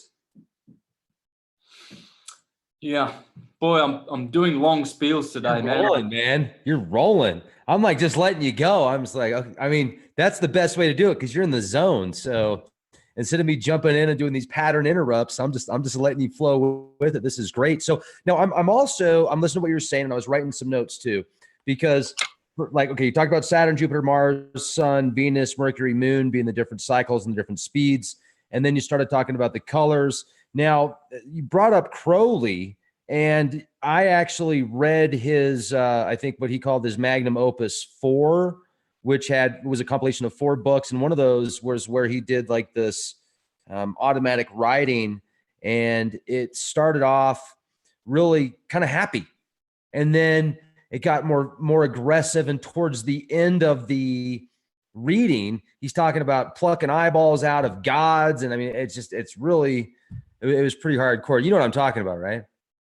Yep. It's because the entities he's channeling are neither good nor evil. I mean, they can be good one day and evil another day. It's like in the Bible, clearly in the Old Testament, it says, I am Jehovah, I am the God of good, and I am the God of evil. I tell the truth and I tell the lie. The lie is born with me, and the truth is born with me. It's a God of duality. It's very Saturnian, very satanic. Whereas the Christian Greek scriptures, see, in the Old Testament, oh yeah, Jews, go on down to the land of Canaan, and you kill those pregnant women and dash their babies against the tree, against the crag, and kill the Perizzites and the Jebusites and the Gibeonites and the Amorites and all the rights that don't deserve to live. You just kill them and you take over their land and plunder them. And then all of a sudden you've got the New Testament, love your enemies. Sort out your legal matters before you go to court with your brother in private. Take a witness with you. Love your mother, respect your parents. And all of a sudden it's because it's a Bible. It's not a uni-bull, it's bi. B is 2, the second letter. It's a Bible. A bull is what? Well, it turns out a bull is Baal. And it's the hyperbola inside of the Taurus field. Most people, when they talk about magnetism and energy, it's all the Taurus field, the Taurus field, the Taurus field. But what about the hourglass in the middle, which is called the hyperbola, which gives us the word to speak in hyperbole? That bowl, remove the hyper, get rid of the hyper, and just have bola, B-O-L-A. Please meditate on that word, everybody, because that is Chronos, that is God, that is time, that is Baal, that is Bel, that is all of the bar, all of those words. When it is the Lord, you see, it is the Lord, because it is the Lord of form. So if you don't know that the hyperbola is God, the hourglass, which is time, what is an hourglass? It's a timekeeper. Yeah, well, it's right there hiding in the Taurus field. It's the inverse of the Taurus field. And most people don't even mention it. And yet there it is, Baal, hiding right there inside every atom, the hyperbola. And so what was the question? Because I got off Baal. What was that? So the planets, and we talked about the planets being the gods, original gods and goddesses. You've connected Saturn, Jupiter. Now, I always thought Jesus was like the sun, like they were looking at in the solar system, but you're saying Jesus is actually a representation of Jupiter. Yeah. I do understand what you're saying about the differences with the planets, and that's very interesting to think about. Now, with that being said, I've read, you talked about the archons as well, and y'all, the Baoth, the other archons in his image. Do you feel that those are also representations of the planets? Like, is y'all the Baoth representation of a specific planet, or is y'all the Baoth representation of our physical body? What's your take on the archons? Okay, well, the archons are 7. And there are different kinds of archons, because some of their foot soldiers are also considered to be archons, like some of the demonic forces. They are also considered to be archons, but the real true archons are the 7 Elohim. All right, so here we have Al-Biruni, 1,000 years ago, Persian astrologer, Muslim astrologer, and his model of the Earth is what we call the azimuthal equidistant model, which is the flat Earth. Goes back to this guy way before, 500 years before Copernicus. he says in here that the Christian religion is Jupiterian and the Jewish is Saturnian. See, that's how you know, because if you don't use astrology, you'll never know anything. It is the key. It's the master key. So let's go. I just want to read that. So Saturn, Jews, and those who dress in black. This is 1,000 years ago, and this is not him inventing it. This is just his Al-Biruni, the book of instruction in the elements of the art of astrology. I would say not only the art, the language. So when people say, oh, do you believe in astrology? I say, nope, not at all. I just know it. I speak it. It's a language. You don't believe in a language. I don't believe in English. I know it. I'm speaking it. It's an art. It's a language. And that's what astrology is. And it's so sad that people are so retarded. They've got no idea of the true mother of all sciences, without which you will not be ascending. The Egyptians did not accept any ejaculators or swine eaters into their schools unless they were going to be vegetarian, and astrologers. If they didn't know how to read a chart and do a progression, a basic progression of their chart, they don't get accepted. Astrology is that important. I said, astrology is the science of God, the science of light. It's because astrology means the science of light, or the word of light, the teachings of light. And the Bible tells you clearly, God is light. So let me just keep going there with that. Saturn, Jews and those who dress in black, an old man seated on a wolf. Oh no, that's the image. Jupiter, Christians, and those who dressed in white. You see what's going on, folks? Saturn will always be black.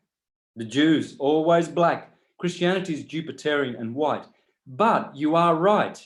You said before that I thought that it was heliognostic. It was the sun. It is the sun. It's always the sun. If you can't see Jesus in Saturn, the sun, Mars, the moon, Venus, Mercury, and Jupiter, you're not looking. You are not looking. When Jesus is the sun, he is the illuminator of the world.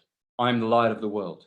When Jesus is playing the role of Jupiter, he is the benefactor of the world, the savior, because Jupiter is always the benefactor. When he is playing the role of Saturn, he is the teacher, the instruction, the disciplined one, the judge. When he is Mars, he is the hero, because Mars in Celtic, Proto-Celtic, is Jesus.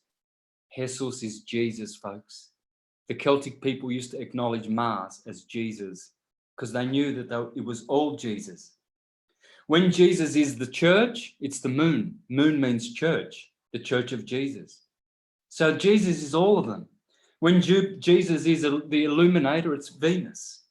When Jesus is the preacher of the gospel, it's Mercury, because he's the communicator. It's always the seven. You never ever grab one of the archetypes and say, oh, it's that's got to be just Saturn. No, the seven are always interchangeable, always. But you've got to know the seven. So here he speaks of the sun. So this little beanie's getting in my way here. The sun, Mithraists, magicians and Mithraists. Venus, Islam. Mercury, disputants in all sects. Moon, adherents of the prevailing religion. And Mars, he called them idolaters, wine-bibbers, dressed in red. And I think that was very, very limited, because I've seen other lists where they attribute Mars also to Islam and the Hindu. So this is just one example of one of the guys who categorized all the sevens. In this book, if you get this book, you will have all the sevens in nature. For instance, Okay, Saturn is extremely cold and dry, and the taste is acidic. He rules acid. Jupiter, warm and moist, everything that is sweet, bittersweet, and delicious. Mars, bitter. Sun, pungent. Venus, fat and sweet flavor. Mercury, complex flavor and color. Moon, salt or insipid, somewhat bitter. There you go. When you're eating something bitter, if you are enlightened, you will say, this is Mars energy. This will give me, bitter will give me energy. When you're eating something nice and sweet, you can say, oh, that's Jupiterian or Venetian. So, as the wise astrologers said, they always said, if you can't see Jupiter in the stones, in the plants, in people, in your body, in everything, you don't know what Jupiter is. You're looking for a ball in the sky, like the Copernicans, deluded in their Copernican revolution of globes with no balls. By the way, I just want to add to that, because I'm sure people will be listening that don't know either way whether the Earth's spinning or moving or round or flat or whatever. Pierluigi Igina, that I mentioned, he mentions how you can prove the Earth is stationary. He says, there's a scientist down in southern Italy, Calabria, where I come from, called Cecchini, and he has invented a seismic machine that can detect the movement of the Earth down to 1/10 of a millimeter. Now, you can't see that. Let me explain to you how wide the Earth has to move 1/10 of a millimeter, and the bells on his seismic machine start to go ding, ding, ding, ding, ding, ding, ding, ding, ding, ding, ding. Alarm goes. If the Earth moves, not a millimeter, which is about not even your hair, 1/10 of a millimeter. That's about the width of a male bee's phallic. So meditate on a male bee's phallic, which you'll never see if you haven't got a microscope. And that's how much the Earth has to move before this seismic machine, which was invented by Cecchini, just blows its top off. So supposedly we're supposed to be at Mach 88 times the speed of light, thrusting at breakneck speed, orbiting around the sun. And yet there's a seismic machine that says, hang on, if the Earth moves as the width of a bee's phallic, I really am tempted to use another word, which I do in private all the time when I'm talking to people. But somebody just said, I got to jump in here real quick, Santos. Somebody said they refuse to meditate on bee phallics. They're not going to do it. No, I know, but they can't unhear what I told them. And when they think how stupid it is if they believe that this Earth is moving at all, they will remember two things: Santos Bonacci and the bee phallic. They will never take it out of their mind, and they always realize how stupid and ignoramus you'd have to be to swallow that crap, that Copernican demonic filth, which has harmed the Earth more than any of the other worst satanic teachings, the eating of flesh, ejaculating, and historical Jesus. The globe lie is the fourth and the worst of all of those four aberrations. And those are the reasons, mark my word, you might laugh, people might laugh now, but one day they won't. Those are the four things that if we wipe them like a dirty ass, everything will go back to normal, and we'll have peace and longevity and health and live forever and play music, and everything will be normal. Now, so I'm going to be totally respectful on this. And I would just like to ask you a few questions about when you call somebody ignorant because they don't believe the Earth is flat. So I just went out and I dropped a couple grand on a telescope so I could observe the planets, the moon, the sun, the stars. And I got some filters so I could observe the sun. And when you look at the sun with a good filter, you can see it's a beautiful orangish ball. It just looks like an orange ball. Sometimes you might see a little bit of solar activity on it or whatever. But when I look at the planets, like the other day, I was looking at Saturn with my scope, and I could see the rings of Saturn.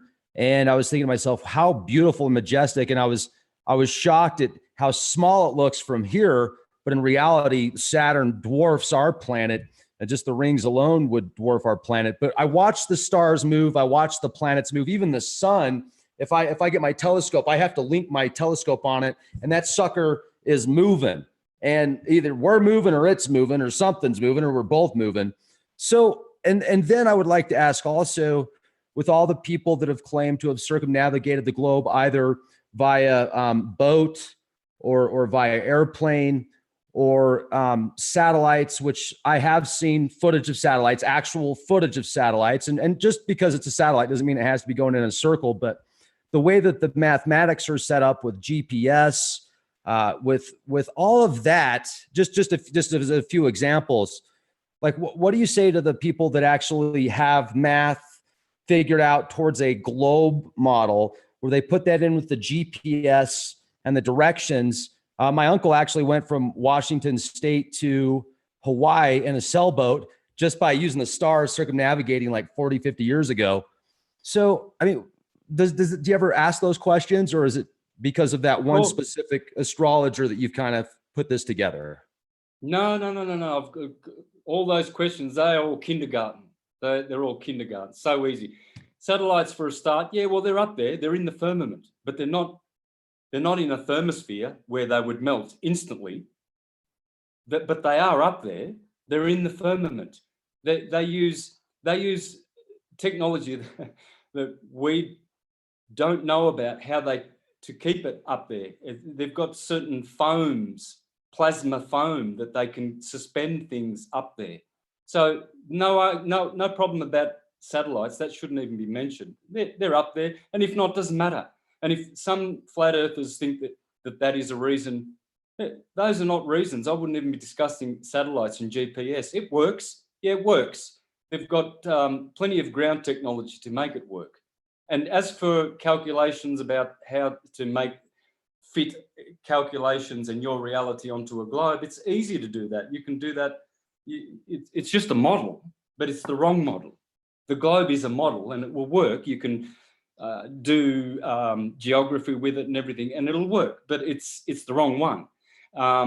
So how to circumnavigate the Earth? Well, that's easy. You just fly around on top of it, and eventually, if you keep going west, you'll come back to the same point, because you will follow the westerly line. It will take you around the circle Earth back to that same point. Why don't they circumnavigate over the North Pole and over the South Pole? Because you can't. They'll do it east-west. It's always east-west, east-west. What about north-south, smarty pantsers? And show us some photos. There's no photo at all whatsoever in existence of the globe.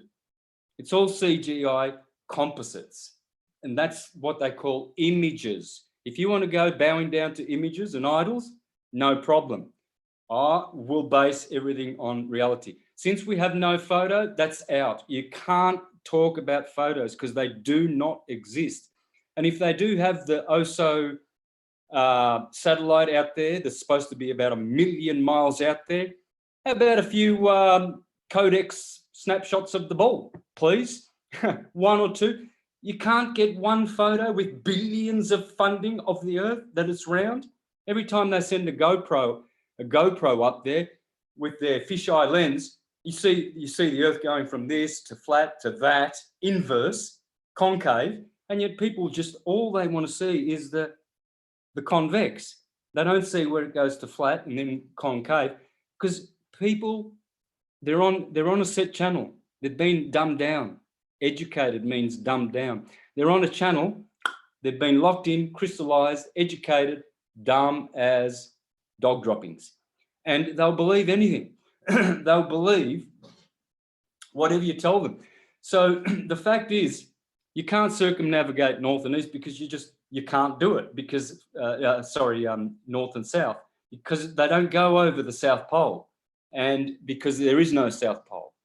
And so, but I say to people, Just use your own brain. All you need is one thing, one example to prove that the Earth is stationary, and it's done. It's a done deal. This is one thing. Forget about everything else, Coriolis effect and all of that rubbish. You can make any experiment appear to look like anything. Just look around and see how much deception in the world there is, where they use statistics to manipulate. The government is always finding ways to lie to people. Big lies, little lies, sideways, backwards, inside out, upside down. Liars. That's all they are. All you have to do is open your eyes, go out, have a look at a constellation. Let's pick Taurus. Beautiful. Betelgeuse, the eye of, sorry, that's in Orion. Betelgeuse. Aldebaran, the red eye of the bull. Let's concentrate on Aldebaran, Taurus. Now, you can go to France in those prehistoric caves, and they've got pictures of Taurus. And lo and behold, I think they're saying it was that cave is 100,000 years old or something, or millions. Anyway, let's just say millions, because this is how science works these days. They throw in these stupid numbers and people just go. That constellation looks exactly as it does today. You can go out today and you can see Taurus, and then you can go back to all of these ancient depictions of Taurus, go to all the books, the Egyptians, the Assyrians, who have 400,000 or 500,000 years of astrological accounts of how bright the stars are, their positions, their parallax, their angle toward the deeper stars, because supposedly, in Taurus, you'll have the eye of the bull will be here about 5 light years away from you, just as an example. Then all the other stars in Taurus that are still in the same position, some of them are deeper. They are like billions of light years back of the prominent forward stars. And yet, here we are flying through space at breakneck freaking speeds that you would never, ever understand.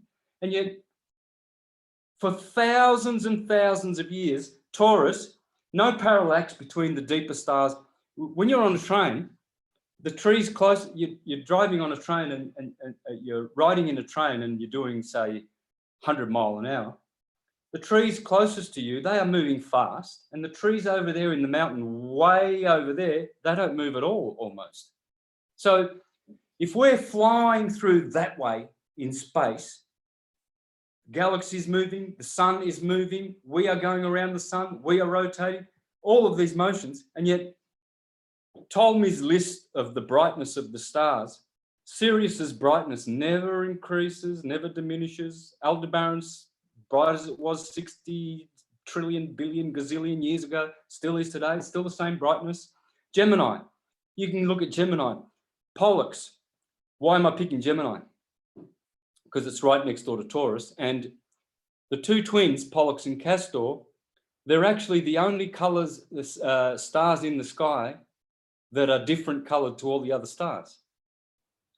Pollux is reddish orange. It's always known to be orange. And Castor is green. There's no green star except for Castor. You can go out and look at it today.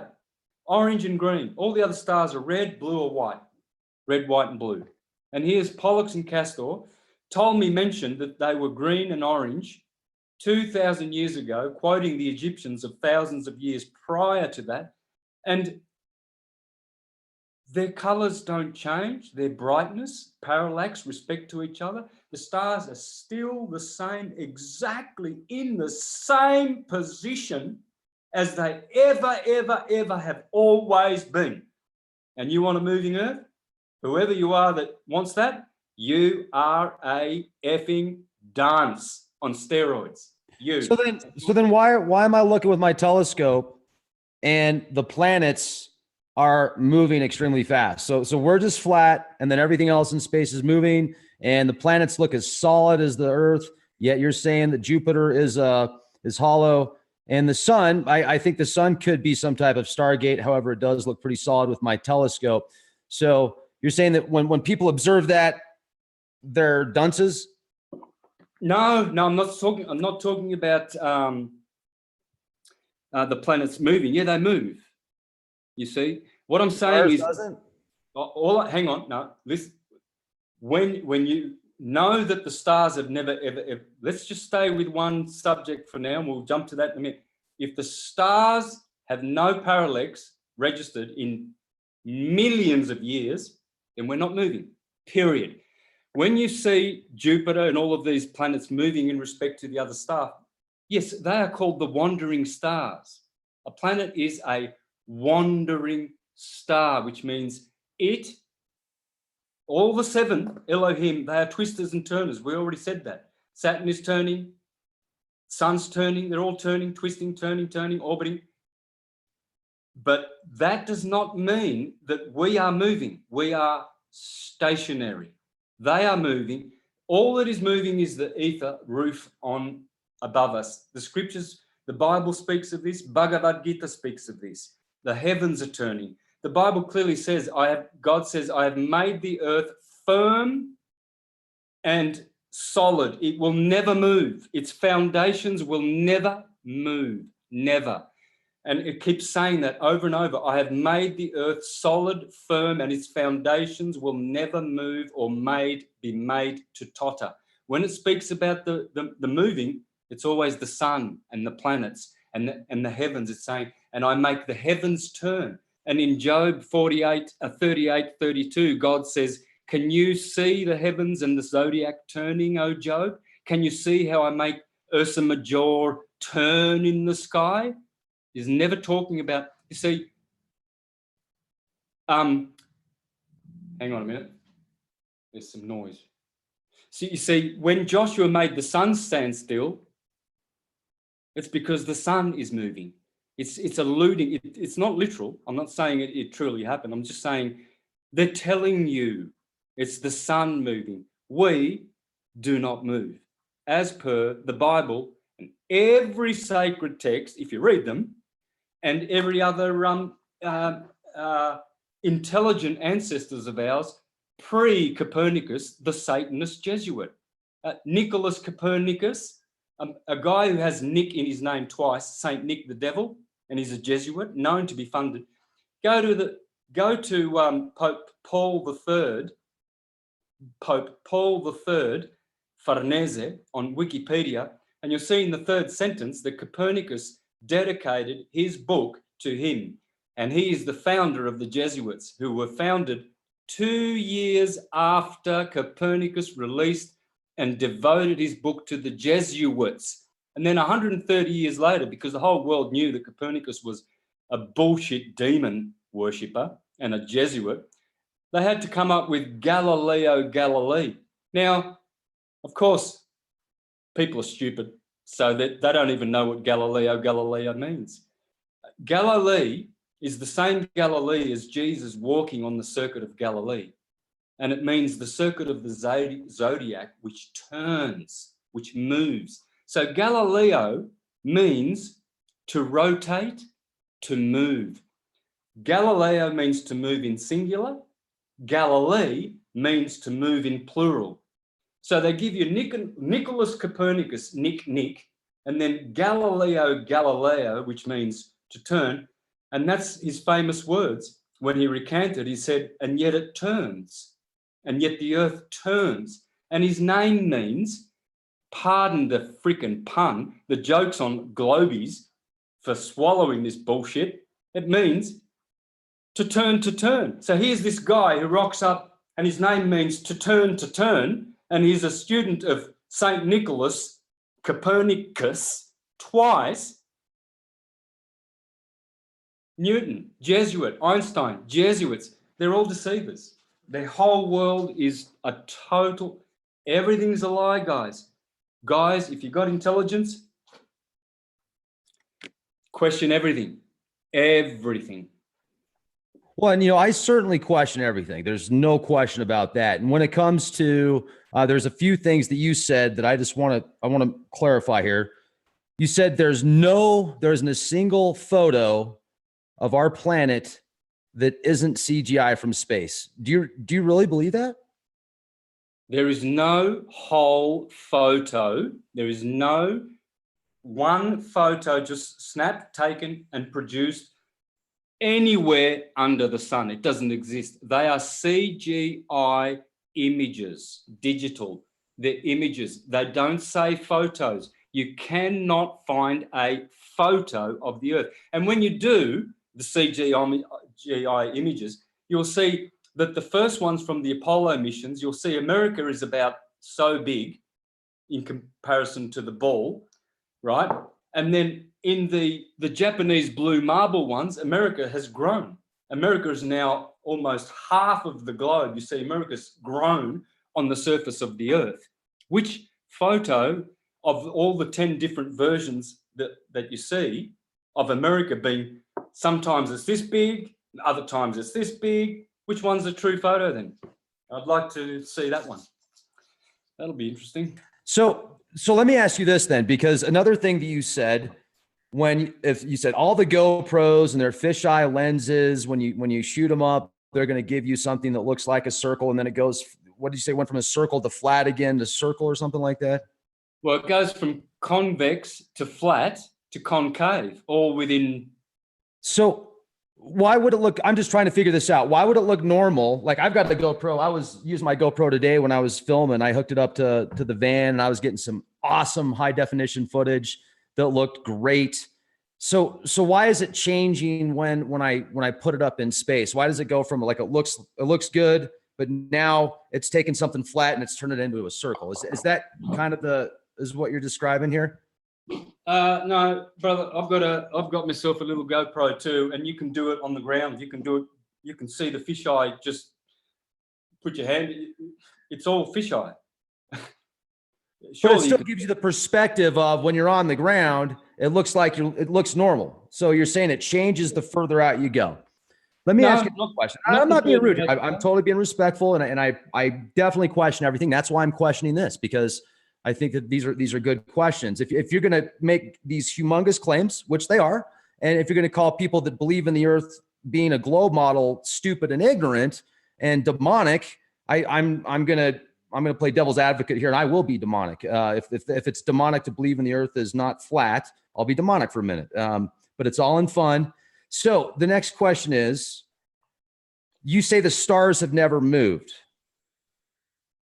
There's empirical evidence that the stars do actually move. It's called the precision of the equinoxes. What would you say? What would you say to that?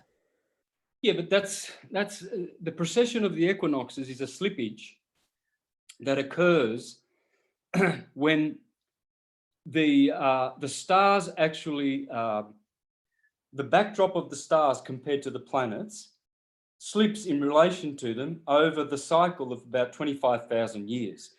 So, in other words, how can I make this really simple? All right, so if you watch the stars yearly, say on the 21st of March, you go out and you make a recording of where the first star that pops up on the horizon, and then the next year you do it.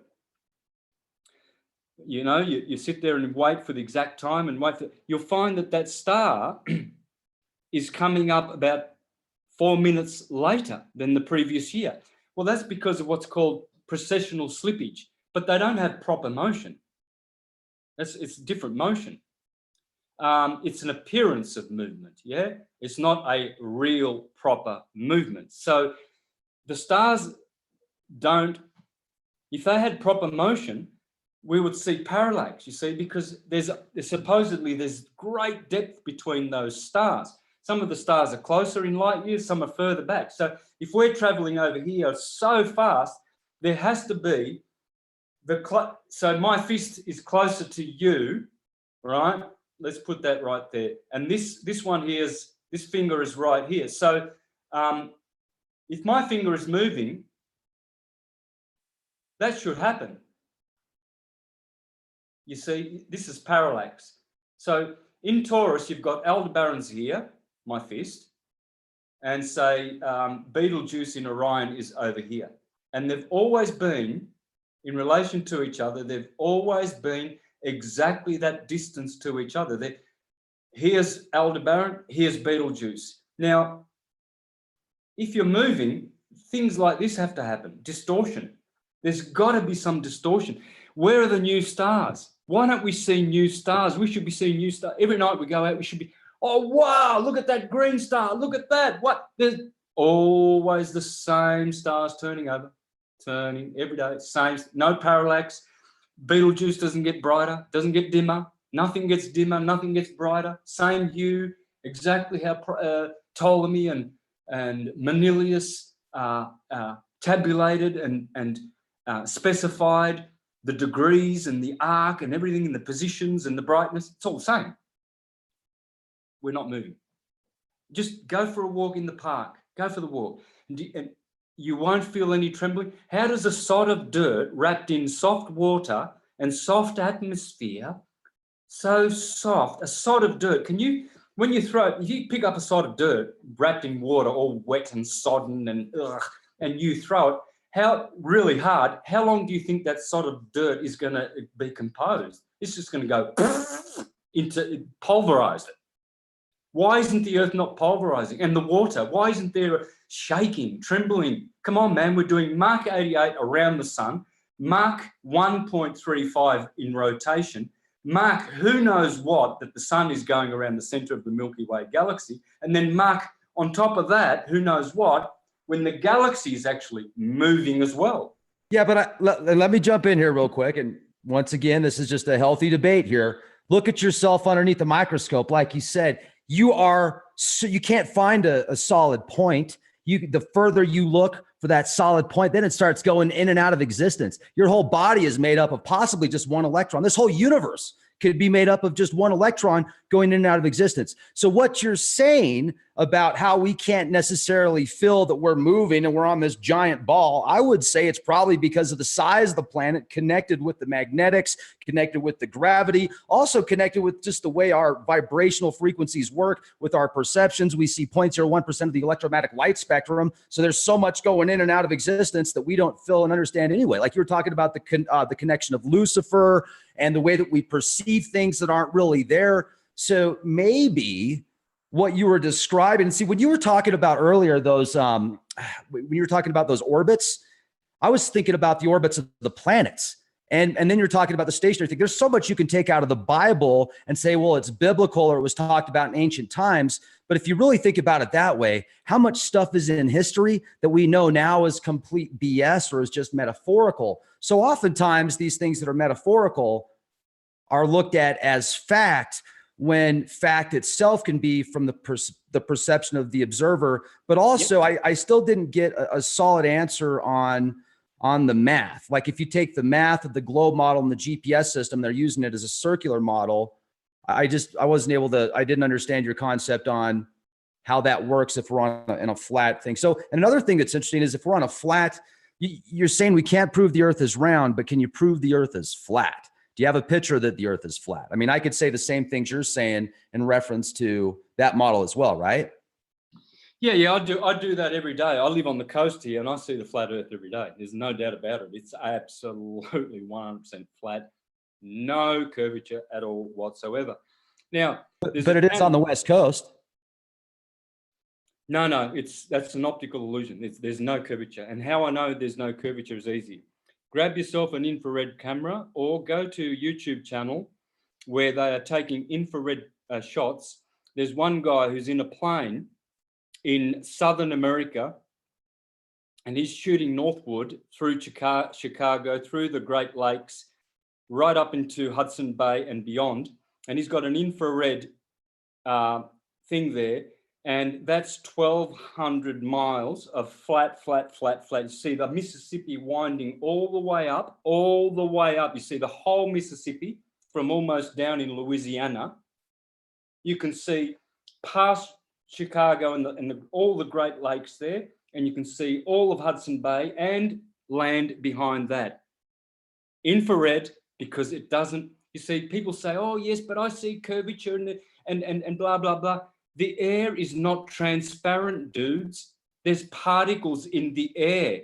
I mean, you drive your car in the mist at night, you can't see 1 foot in front of you. There's mist, there's elements in the air. The air is not transparent, neither is our eyesight. So an eagle can't even see would be able, that kind of vision would be able to see curvature. But our eyes are so well, for a start, they're spherical. So when you look around, you look around. So everything has a spherical range in your eyes. You can't have a patch in your eyes that extends more over here than over there. Your range will always be a circle, and that will stop. So the atmosphere, see, this is what people don't understand. When boats go over the edge, they're not going over the edge. They're getting sucked up into the spot where there's a mirror, an artificial horizon going on, where you can't see through that because it's compressed air. There's a range to your sight. And so you will see that the boats are actually not going down. They are disappearing into that. It's like, because they converge, the top and the earth converge, well, you can't see beyond that convergence point. Just look down a corridor or a tunnel that's dead flat, and eventually you won't be able to see the light at the end, even though it's flat and it's there. You won't see that light because there's the point of convergence, and they disappear into that point, but it's still flat. And how can you get an infrared photo of 1,200 miles of flat Earth if it's a globe? Well, you can't see more than 200 miles. You wouldn't never be able to see more than 200 miles. I would absolutely have to see that footage. And you show me the footage and prove to me that it's 1,200 miles. I'll definitely consider that. I would like to add this though, because I'm the kind of guy that I see something on the internet, I hear something, I'm like, I want to do that myself. I want to find out for myself. That's why I went out and bought a Geiger counter. That's why I went out and bought a science grade microscope. That's why I went out and bought a nice telescope, and all this stuff that I spend money on, EMF detectors, etc., is because I want to find out if it's legit.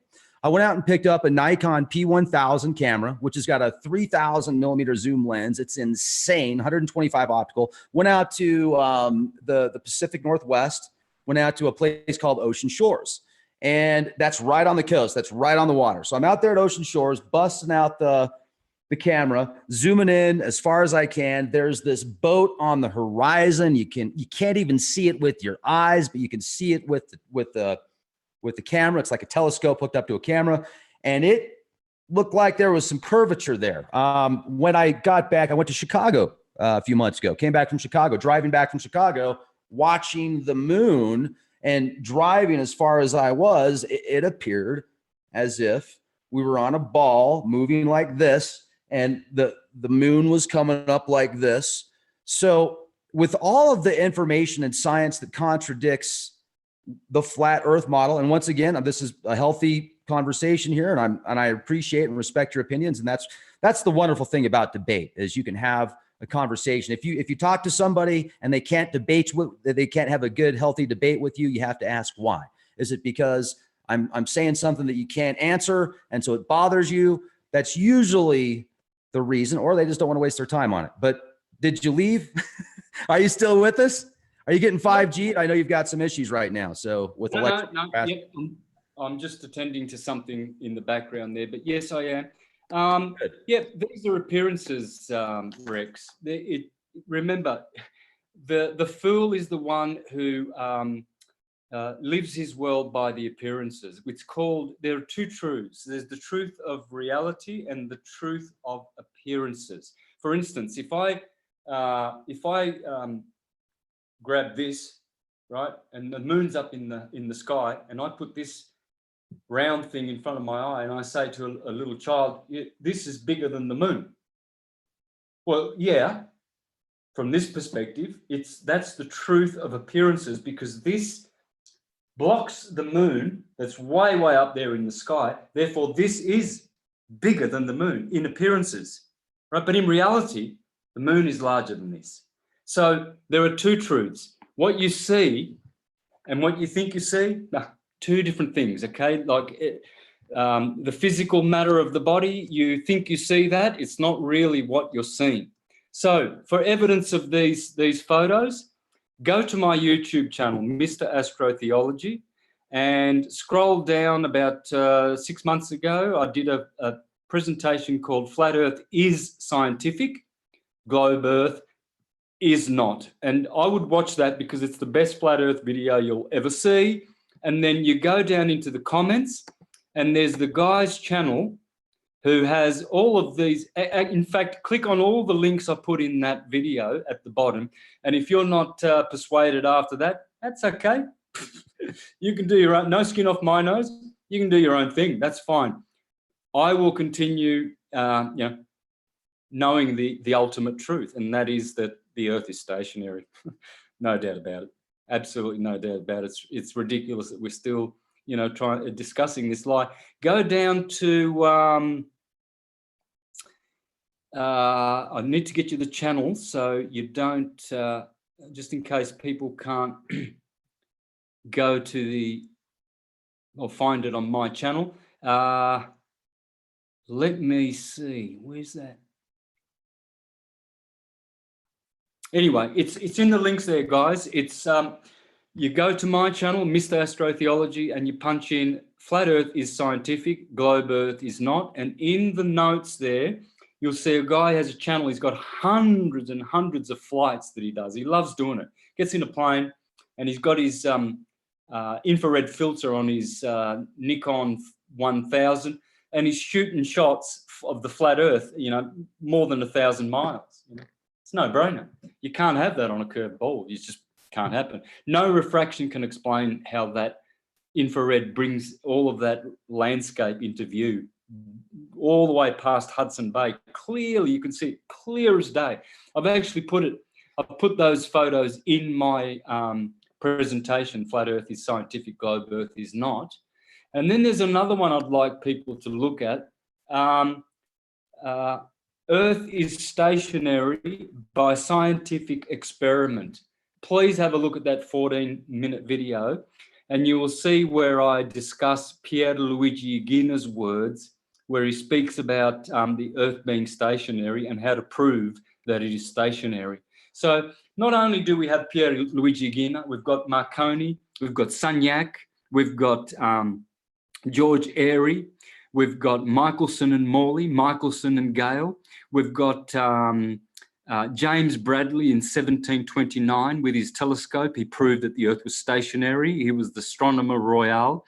We have all of these historical figures, all of them proving that the Earth is stationary, and yet not one buffoon from the pseudoscience, Copernican, Satanist, Jesuit, demonic bullshit school can come up with any scientific experiment. They haven't done any.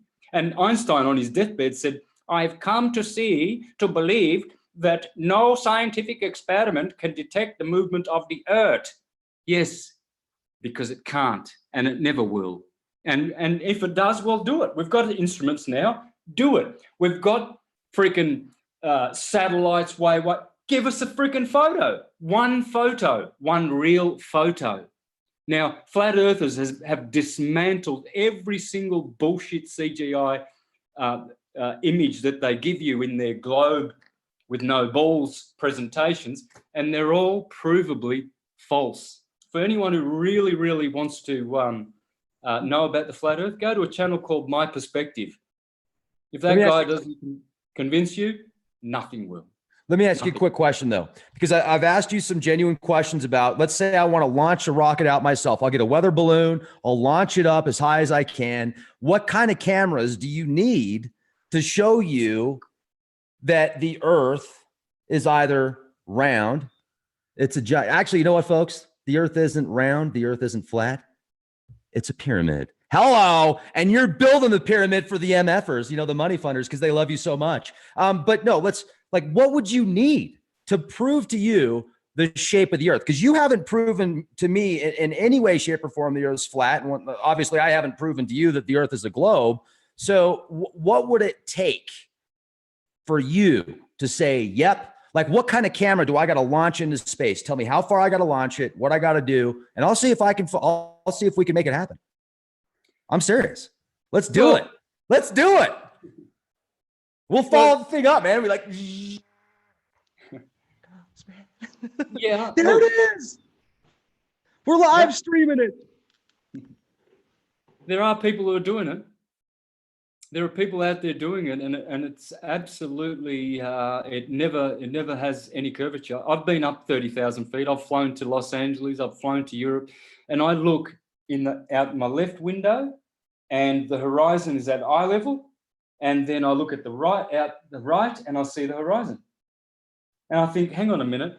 Not only should the ball be curving that way, what about that away? I shouldn't be able to look out my left and my right and see the horizon, which was, I should have left that for dead 40,000 feet up, and I'm looking out the window, and there's the flat earth level with my eyes in the right, and then I look to the left and it's level. I look front and it's level. I look back and it's level.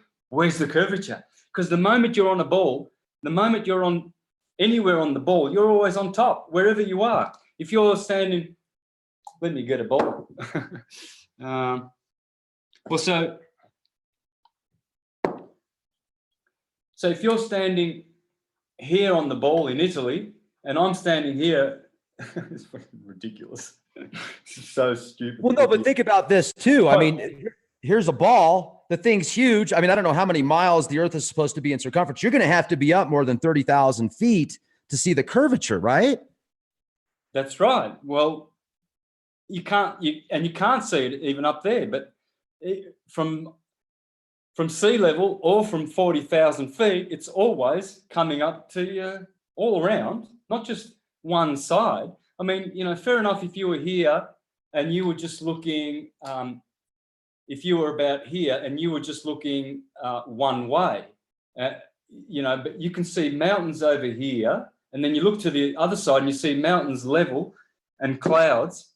You see, this is why you see the clouds like a roof going down, down, down, down, down, down, down, but you can see that they're going down because of your perspective, not because they're curving. You never see a plane over in the distance. You never see it actually curving. Like, you see them over in the distance, you should see them starting to do that. But you don't. You always see they drop lower, they go lower and lower, but they're always flat compared to your eyes. And they disappear lower due to perspective, but that angle never changes. They're always at the same angle as when they were behind you. And now they're 1,000 miles ahead and the plane is still going level. You see those contrails and chemtrails? They're straight. They don't curve. They're straight. Why? Because the aeroplanes are flying on a plane. Yeah, but that's sorry. Just real quick. I was going to say a lot of times though, even Kristen I'll be driving with Kristen and Kristen will be like, look, it looks like they're going straight up. So a lot of that's an optical illusion because it's so far on the horizon. The chemtrails aren't going vertical. They're horizontal. So, I mean, you're going to have to be up a lot more than 30 or 40,000 feet to see curvature on the planet. You're going to have to be up probably over 130,000 feet to see curvature. Well, but you can't have it both ways because all the globies say you can see the curvature from the ground. I'm not saying that. Not all the globers say that. There now people that believe the Earth is round and don't have enough knowledge might say that, but that doesn't add to the fact that it's flat or that it's round. But they actually make films proving how to do it from the Earth. You see some people who get pictures of those bridges that seem to dip down and everything, and they give that. I know, but then you got people that do flat Earth videos that say, look, that guy said he went to that guy is an astronaut and he's not really in space. So that means the Earth is flat. So, I mean, you can say the same thing towards the flat Earth model. All that I'm saying is, and I appreciate it once again, what you're saying to knock on somebody that believes the Earth isn't flat, that same person could say the exact same thing to you believing the Earth is flat. And it's just kind of throwing things back and forth. So I really think the best thing to do personally is let's do it ourselves. Let's get something that can launch high enough into space so we can see what it is. If a GoPro won't work, let's get something else. Let's do it. Let's quit arguing about it. And like, we're not arguing about it. We're having a healthy debate here, but there's so many people, including myself, that if somebody comes to my channel and they say that I'm an ignorant a-hole because I don't believe the Earth's flat and they start calling me a demonic Satanist. I mean, that's, first of all, that's not a very good way to start a conversation. I think you need to work on your people skills there, buddy. But let's add something to back. And I'm not talking about you. I'm talking about people all the time that come into my chat that just attack me because I don't believe, like, and I won't even be talking. We'll be talking about like aspartame, or we'll be talking about 5G, and somebody comes on oh, hey, Rex, don't talk about that. You're a Satanist. You need to talk about the flat earth. And I think people like that kind of take away a little bit from the cause of, I mean, somebody that genuinely believes that should have it. Hey, let's have a debate. Let's work this out. And anyway, so I'm divagating, brother. That's true. No, you do the devil's advocate very, very well. So I'm happy with that. And by the way, I'm not attacking any of the listeners and calling them individual. I'm not attacking individuals. I'm a truth teller. So I'm generalizing. I acknowledge my own stupidity, and there's plenty of that. But what I'm saying is that the truth, not our egos, the truth needs to be told. And I've done the research, and I know that it is provable, and I have proven it in my videos and many others with only proofs. Whereas when the Globies come back, they always go with what they've been taught, which is already based on a false premise. And then, you're always basing arguments on the false, like you said, some of the false arguments of flat earthers. Not everybody has complete information. Some people are still just, working it out. But I'm not attacking, any individuals at all. Otherwise, I wouldn't be doing this. It's not about individuals. It's about the state of humanity. We've been dumbed down, and we are stupid. There's so many stupid things that we believe and we do and practice blindly, and look at the results. Everyone's dying and sick and depressed, and there's wars and there's economical, who knows what's going to happen tomorrow. Everybody's living in this fear. It's because of these big lies. And the 4 big ones that are harming humanity, I've discussed on this show. And I'm not going to sort of leave any show without these things mentioned, because people would expect that. They'll expect me to say what I want to say and what I know. And so I have to say it. And I need to say that it is utter stupidity to be ejaculating, to be eating flesh, rotten corpses, because you can't ascend, to be believing and waiting for historical Jesus to come back, because he didn't come back. It's a nursery rhyme for adults. And believing in Santa Claus globe lies. And I have all the evidence. I've gone back and seen all the elite families who started the globe lie, because after Columbus discovered the Americas, there were ships going back and forth on the flat Atlantic, realizing, hey, it's flat like our intelligent ancestors forever have said. So then they spent the next 50 years up until 1514. They set up this Copernicus guy, killed all his rivals, murdered all the ones that were saying this is pure bullshit. And the Catholic Church got behind it. Then they did this mock trial of Galileo Galilei, set him up. Obviously, it's not a real person, because the guy who says, and yet it turns, his name is, and it turns, and it turns. It's a bit of a joke. So when you start seeing these jokes time and time again played on humanity, and knowing and having done the research that I've done, far deeper than most people, I've spent my whole life researching, I know these things are absolutely accurate that come out of my mouth. And so I say them with extra confidence and zeal, because I don't want anybody to go to sleep at night and have a good night of rest in their ignorance and stupidity, which will be their utter enemy and destruction in the end. Consciousness is the savior, guys, not love and light and all of this la-di-da new age bullshit. Consciousness, knowing. Knowledge is the door to everlasting life. We have to know. Ignorance is the only sin. There's only one sin, if you want to, talk about sin. That is ignorance, willful ignorance. And we have intelligence. We've got the capacity to work it out ourselves. For instance, I gave the best example. You go out at night, have a look at Taurus, compare it to Taurus, how it used to look 40,000 years ago, 500,000 years ago, 1,000,000 years ago.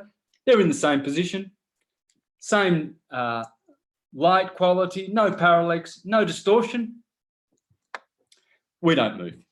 They move, and they're fixed, as it says in the Bible, as it says in the Greeks and all of our ancient intelligence, that the stars are fixed in the firmament. So, you know, all of the conclusions come to stationary Earth. None of them, none at all, except people keep saying, oh, yes, there's a lot of evidence. There's no evidence. There's not a shred of evidence about the Santa ball. It's a Santa ball. And people who believe it are Santa deluded, you know, poor people, poor children of Satan, the master deceiver. They're not children of God. They're they're children of darkness, ignorance, willful ignorance, because you can do it easy. I'm not smart. I'm not super intelligent at all. I'm a dumb bum, and I worked it out. Earth is stationary. Yeah, definitely. So, you know, I have to say it because my research is the best and my material is the best.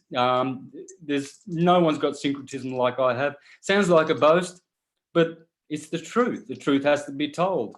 No one has all the parts put together. They just don't. They've got some of them, most of them, half of them, etc. But if they're not speaking about astrology, forget it. Don't bother. Don't even bother listening to anything they say if they don't know astrology. This is the thing. You see, where do you begin? I see young girls on the corner with posters saying, you know, women's rights, rights to abortion. Now, where do you start? First of all, why do you need to be talking about aborting? If you had true knowledge of how sex is, you'd never have an ejaculation and you'd have blissful orgasms all day long, and you wouldn't have contraceptive industry, you wouldn't have the abortion industry, you wouldn't have the venereal disease industry, you wouldn't have all of these things that they're standing up fighting for. We need abortion clinics, we need women's rights. How about use some natural contraceptive like some yarrow or some pawpaw seeds? If you had a teaspoon of pawpaw seeds and you think you got pregnant last night, teaspoon of pawpaw seeds, that will absolutely, that is the best contraceptive, infanticide or whatever, the spermicide, that you can possibly, there's about, I know a list of 20 natural contraceptives. So what's the industry, all of these?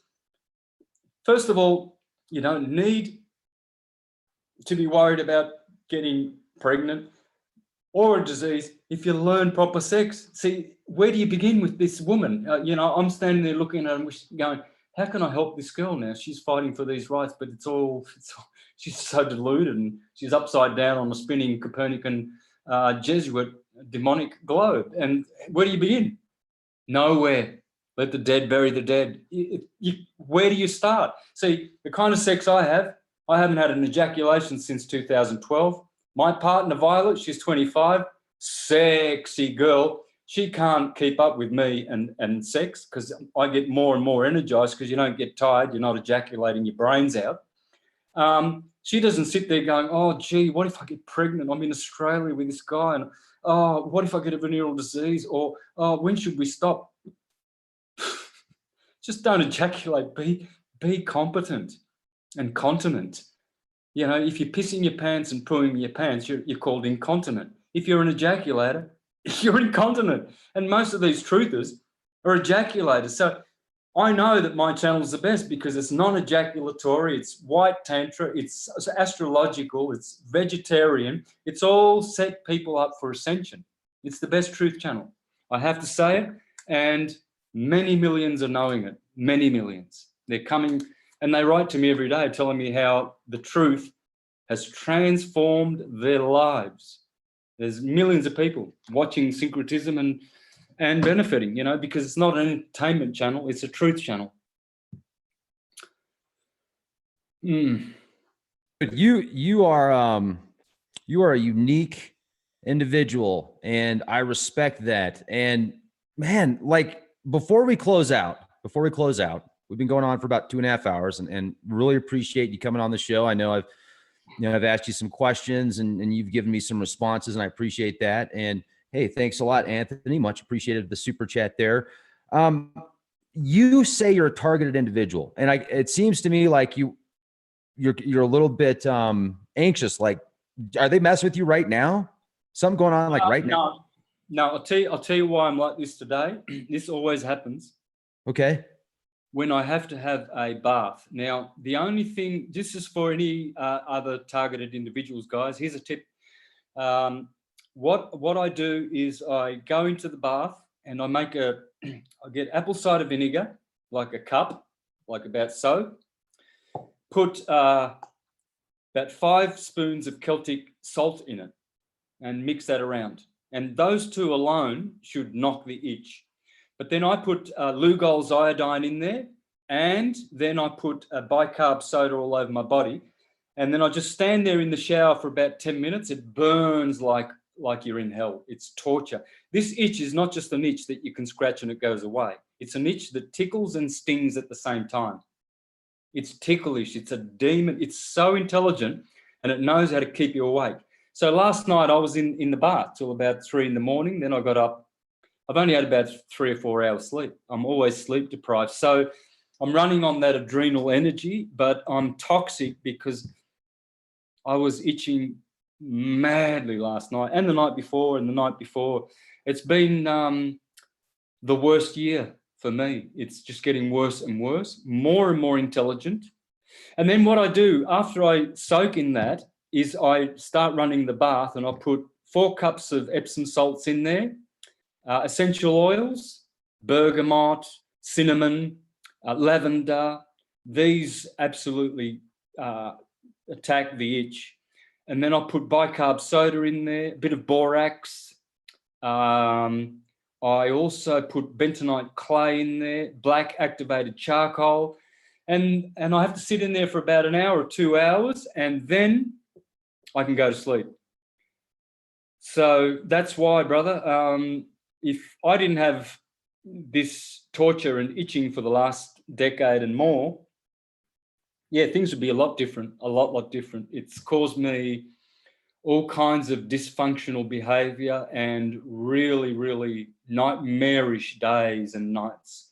It's very scary to be inside of me. As I said to you before, spiritually, the syncretism's getting better and better. The truth is just, wow, internal, the spirit of me is improving, but physically, this vehicle does not like being here, does not like food, does not like it, or whatever they're doing to me. I know it's part mold, part AI, part pulse weapons. It's a whole matrix of different things that enable all the other things, you see. And people like me do not go unnoticed. They give me attention. I know it. I can feel it because a pulse comes up here on my wrist. I get a tingling and a pulse comes up here every night around about between 6 and 8 a.m. when they remember to turn it on. And as soon as I feel this pulse, I know what's coming. Within 10 minutes, I've got this tickling, raging itch all over my body. It's not isolated. It travels all over my body. It's in my eye, in my ear, everywhere. And it's torture. It's not nice. I think it is, there's people writing to me telling me that they believe it's demonic AI, and others are just saying that it's intelligent somehow AI, artificial intelligence. But it's wreaking havoc with my life, man. Because of all the health protocols that I do, like Spagyrics, I'm taking Spagyrics, essential oil, cell salts. You saw me taking some of these through the show. I do creams. People send me soaps from all around the world. Doesn't help. I do lotions and potions, special diets, smoothies, fasting. I just finished a 62-day liquid fast, and that helped. It improved a lot, especially my skin. It rehydrated my skin. It was getting very dry. I cut my hair. It was long yesterday on the new moon. I cut my hair because it was getting all knotty and plasticky. It was artificial. Most of people's hair these days got polymer fibers in them. Yeah, the hair is not natural anymore. You'll find that. What do you think happened? Because I've interviewed people before that have shown me pictures of like what looks like almost like speaker wires and stuff coming out of their skin. And it just looks so painful. And they talk about it and Yeah. they describe it as almost like a merger of something. I've heard a multitude of things. What you're saying, I think, might have some possibilities with these AI nanotechnologies that could be interconnecting with the cellular level and such, and then maybe trying to turn your body into some type of antenna system. But Yeah. you said it started into, and first of all, I just want to clarify something real quick. There's a couple comments in the comment section that the first one I thought was really funny. This is from Johnny. He says, Santos always says the truth. It's flat, you Satanist spawns of hell. First of all, that's hilarious. And I think that's hysterical, man. But then there's been some other people that are like, Rex, I'm not going to listen to your show anymore because you're being disrespectful. And dude, have I came across disrespectful at all in this podcast with you? No, not at all, man. You are the best interviewer. I knew it'd be a great interview. I'm just acting like the way I act because I love to irritate people who are really ignorant, which you are not. You will never get irritated by this. Neither will the good-hearted, intelligent ones out there. They're all giggling.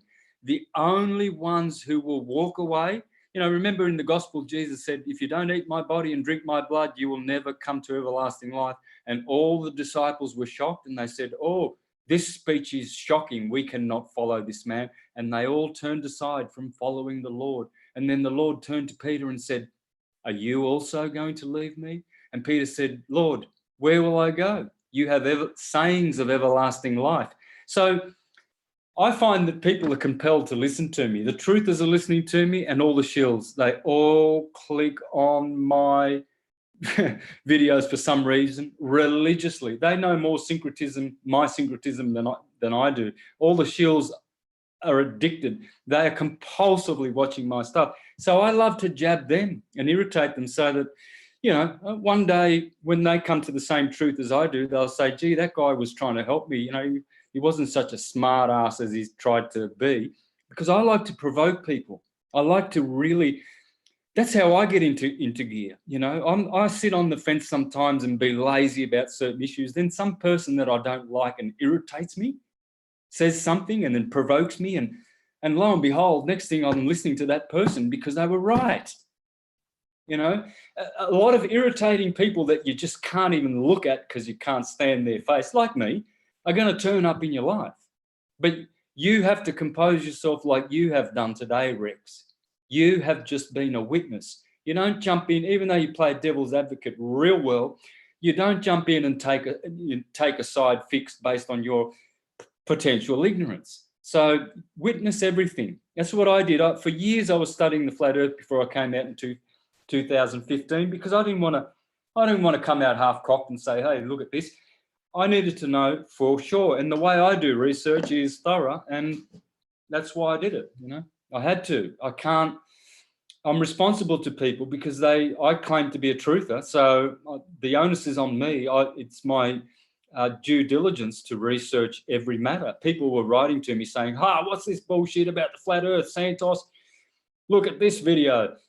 And I thought, well, this is coming every day. I have to, do what I do, which is to research it. And everywhere I went and turned, sure enough, 100% always, stationary earth. So thanks, Rex. You've been a gentleman, man. You're not disrespectful at all. I think those guys were just having a bit of fun. Well, It doesn't matter what they say anyway, Rex. It doesn't matter. We have to just go on doing these things, really their opinions. It's nice. And the compliments, I like them too. But I've disabled compliments on my channel because I don't want to hear compliments and I don't want to hear negativity. I just want to show people what I know, the truth. And, I'm the one doing the commenting. If you want to do commenting, make your own channel and I'll come and watch it. Yeah, right. Like how many people tell you, oh, you need to do this on your channel. You need to do that. You're doing this wrong. You're not talking about this. It's like, wait a second. Well, instead of you complaining to me, why don't you do what you're telling me to do? I love that. And folks, this has been a healthy conversation. Certainly Santos and I have different beliefs. I clearly believe the earth is not flat, but hey, I think it's a pyramid, man. I think it's a big pyramid scheme. So that's my conspiracy. And other than that, I really appreciate you, Santos. You said some things that were fascinating and I really resonated with as well. And I've wanted to speak with you for a long time. And I cannot say anything bad about somebody that talks about what they believe in.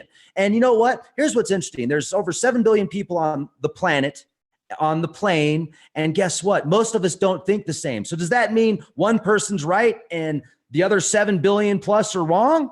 No, I don't know, man. I think we all might have some truth to this. And this all seems to be like a multi-level matrix of sorts. And we seem to be creating our simulation and reality in some way, shape, or form. So folks, you need to check out Santos's website, support Santos's work. You can check out his website. I wrote it down. Where did it go, Santos? Here. Where did it go?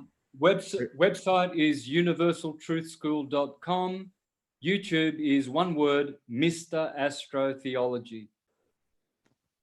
That's what I'm talking about. Mr. Astrotheology on YouTube, and then universaltruthschool.com. Santos does readings as well. He's really good at astronomy. If you want to have a reading, I'm sure he could book one with you. Just make sure to send him an email, go to his website. Is that correct?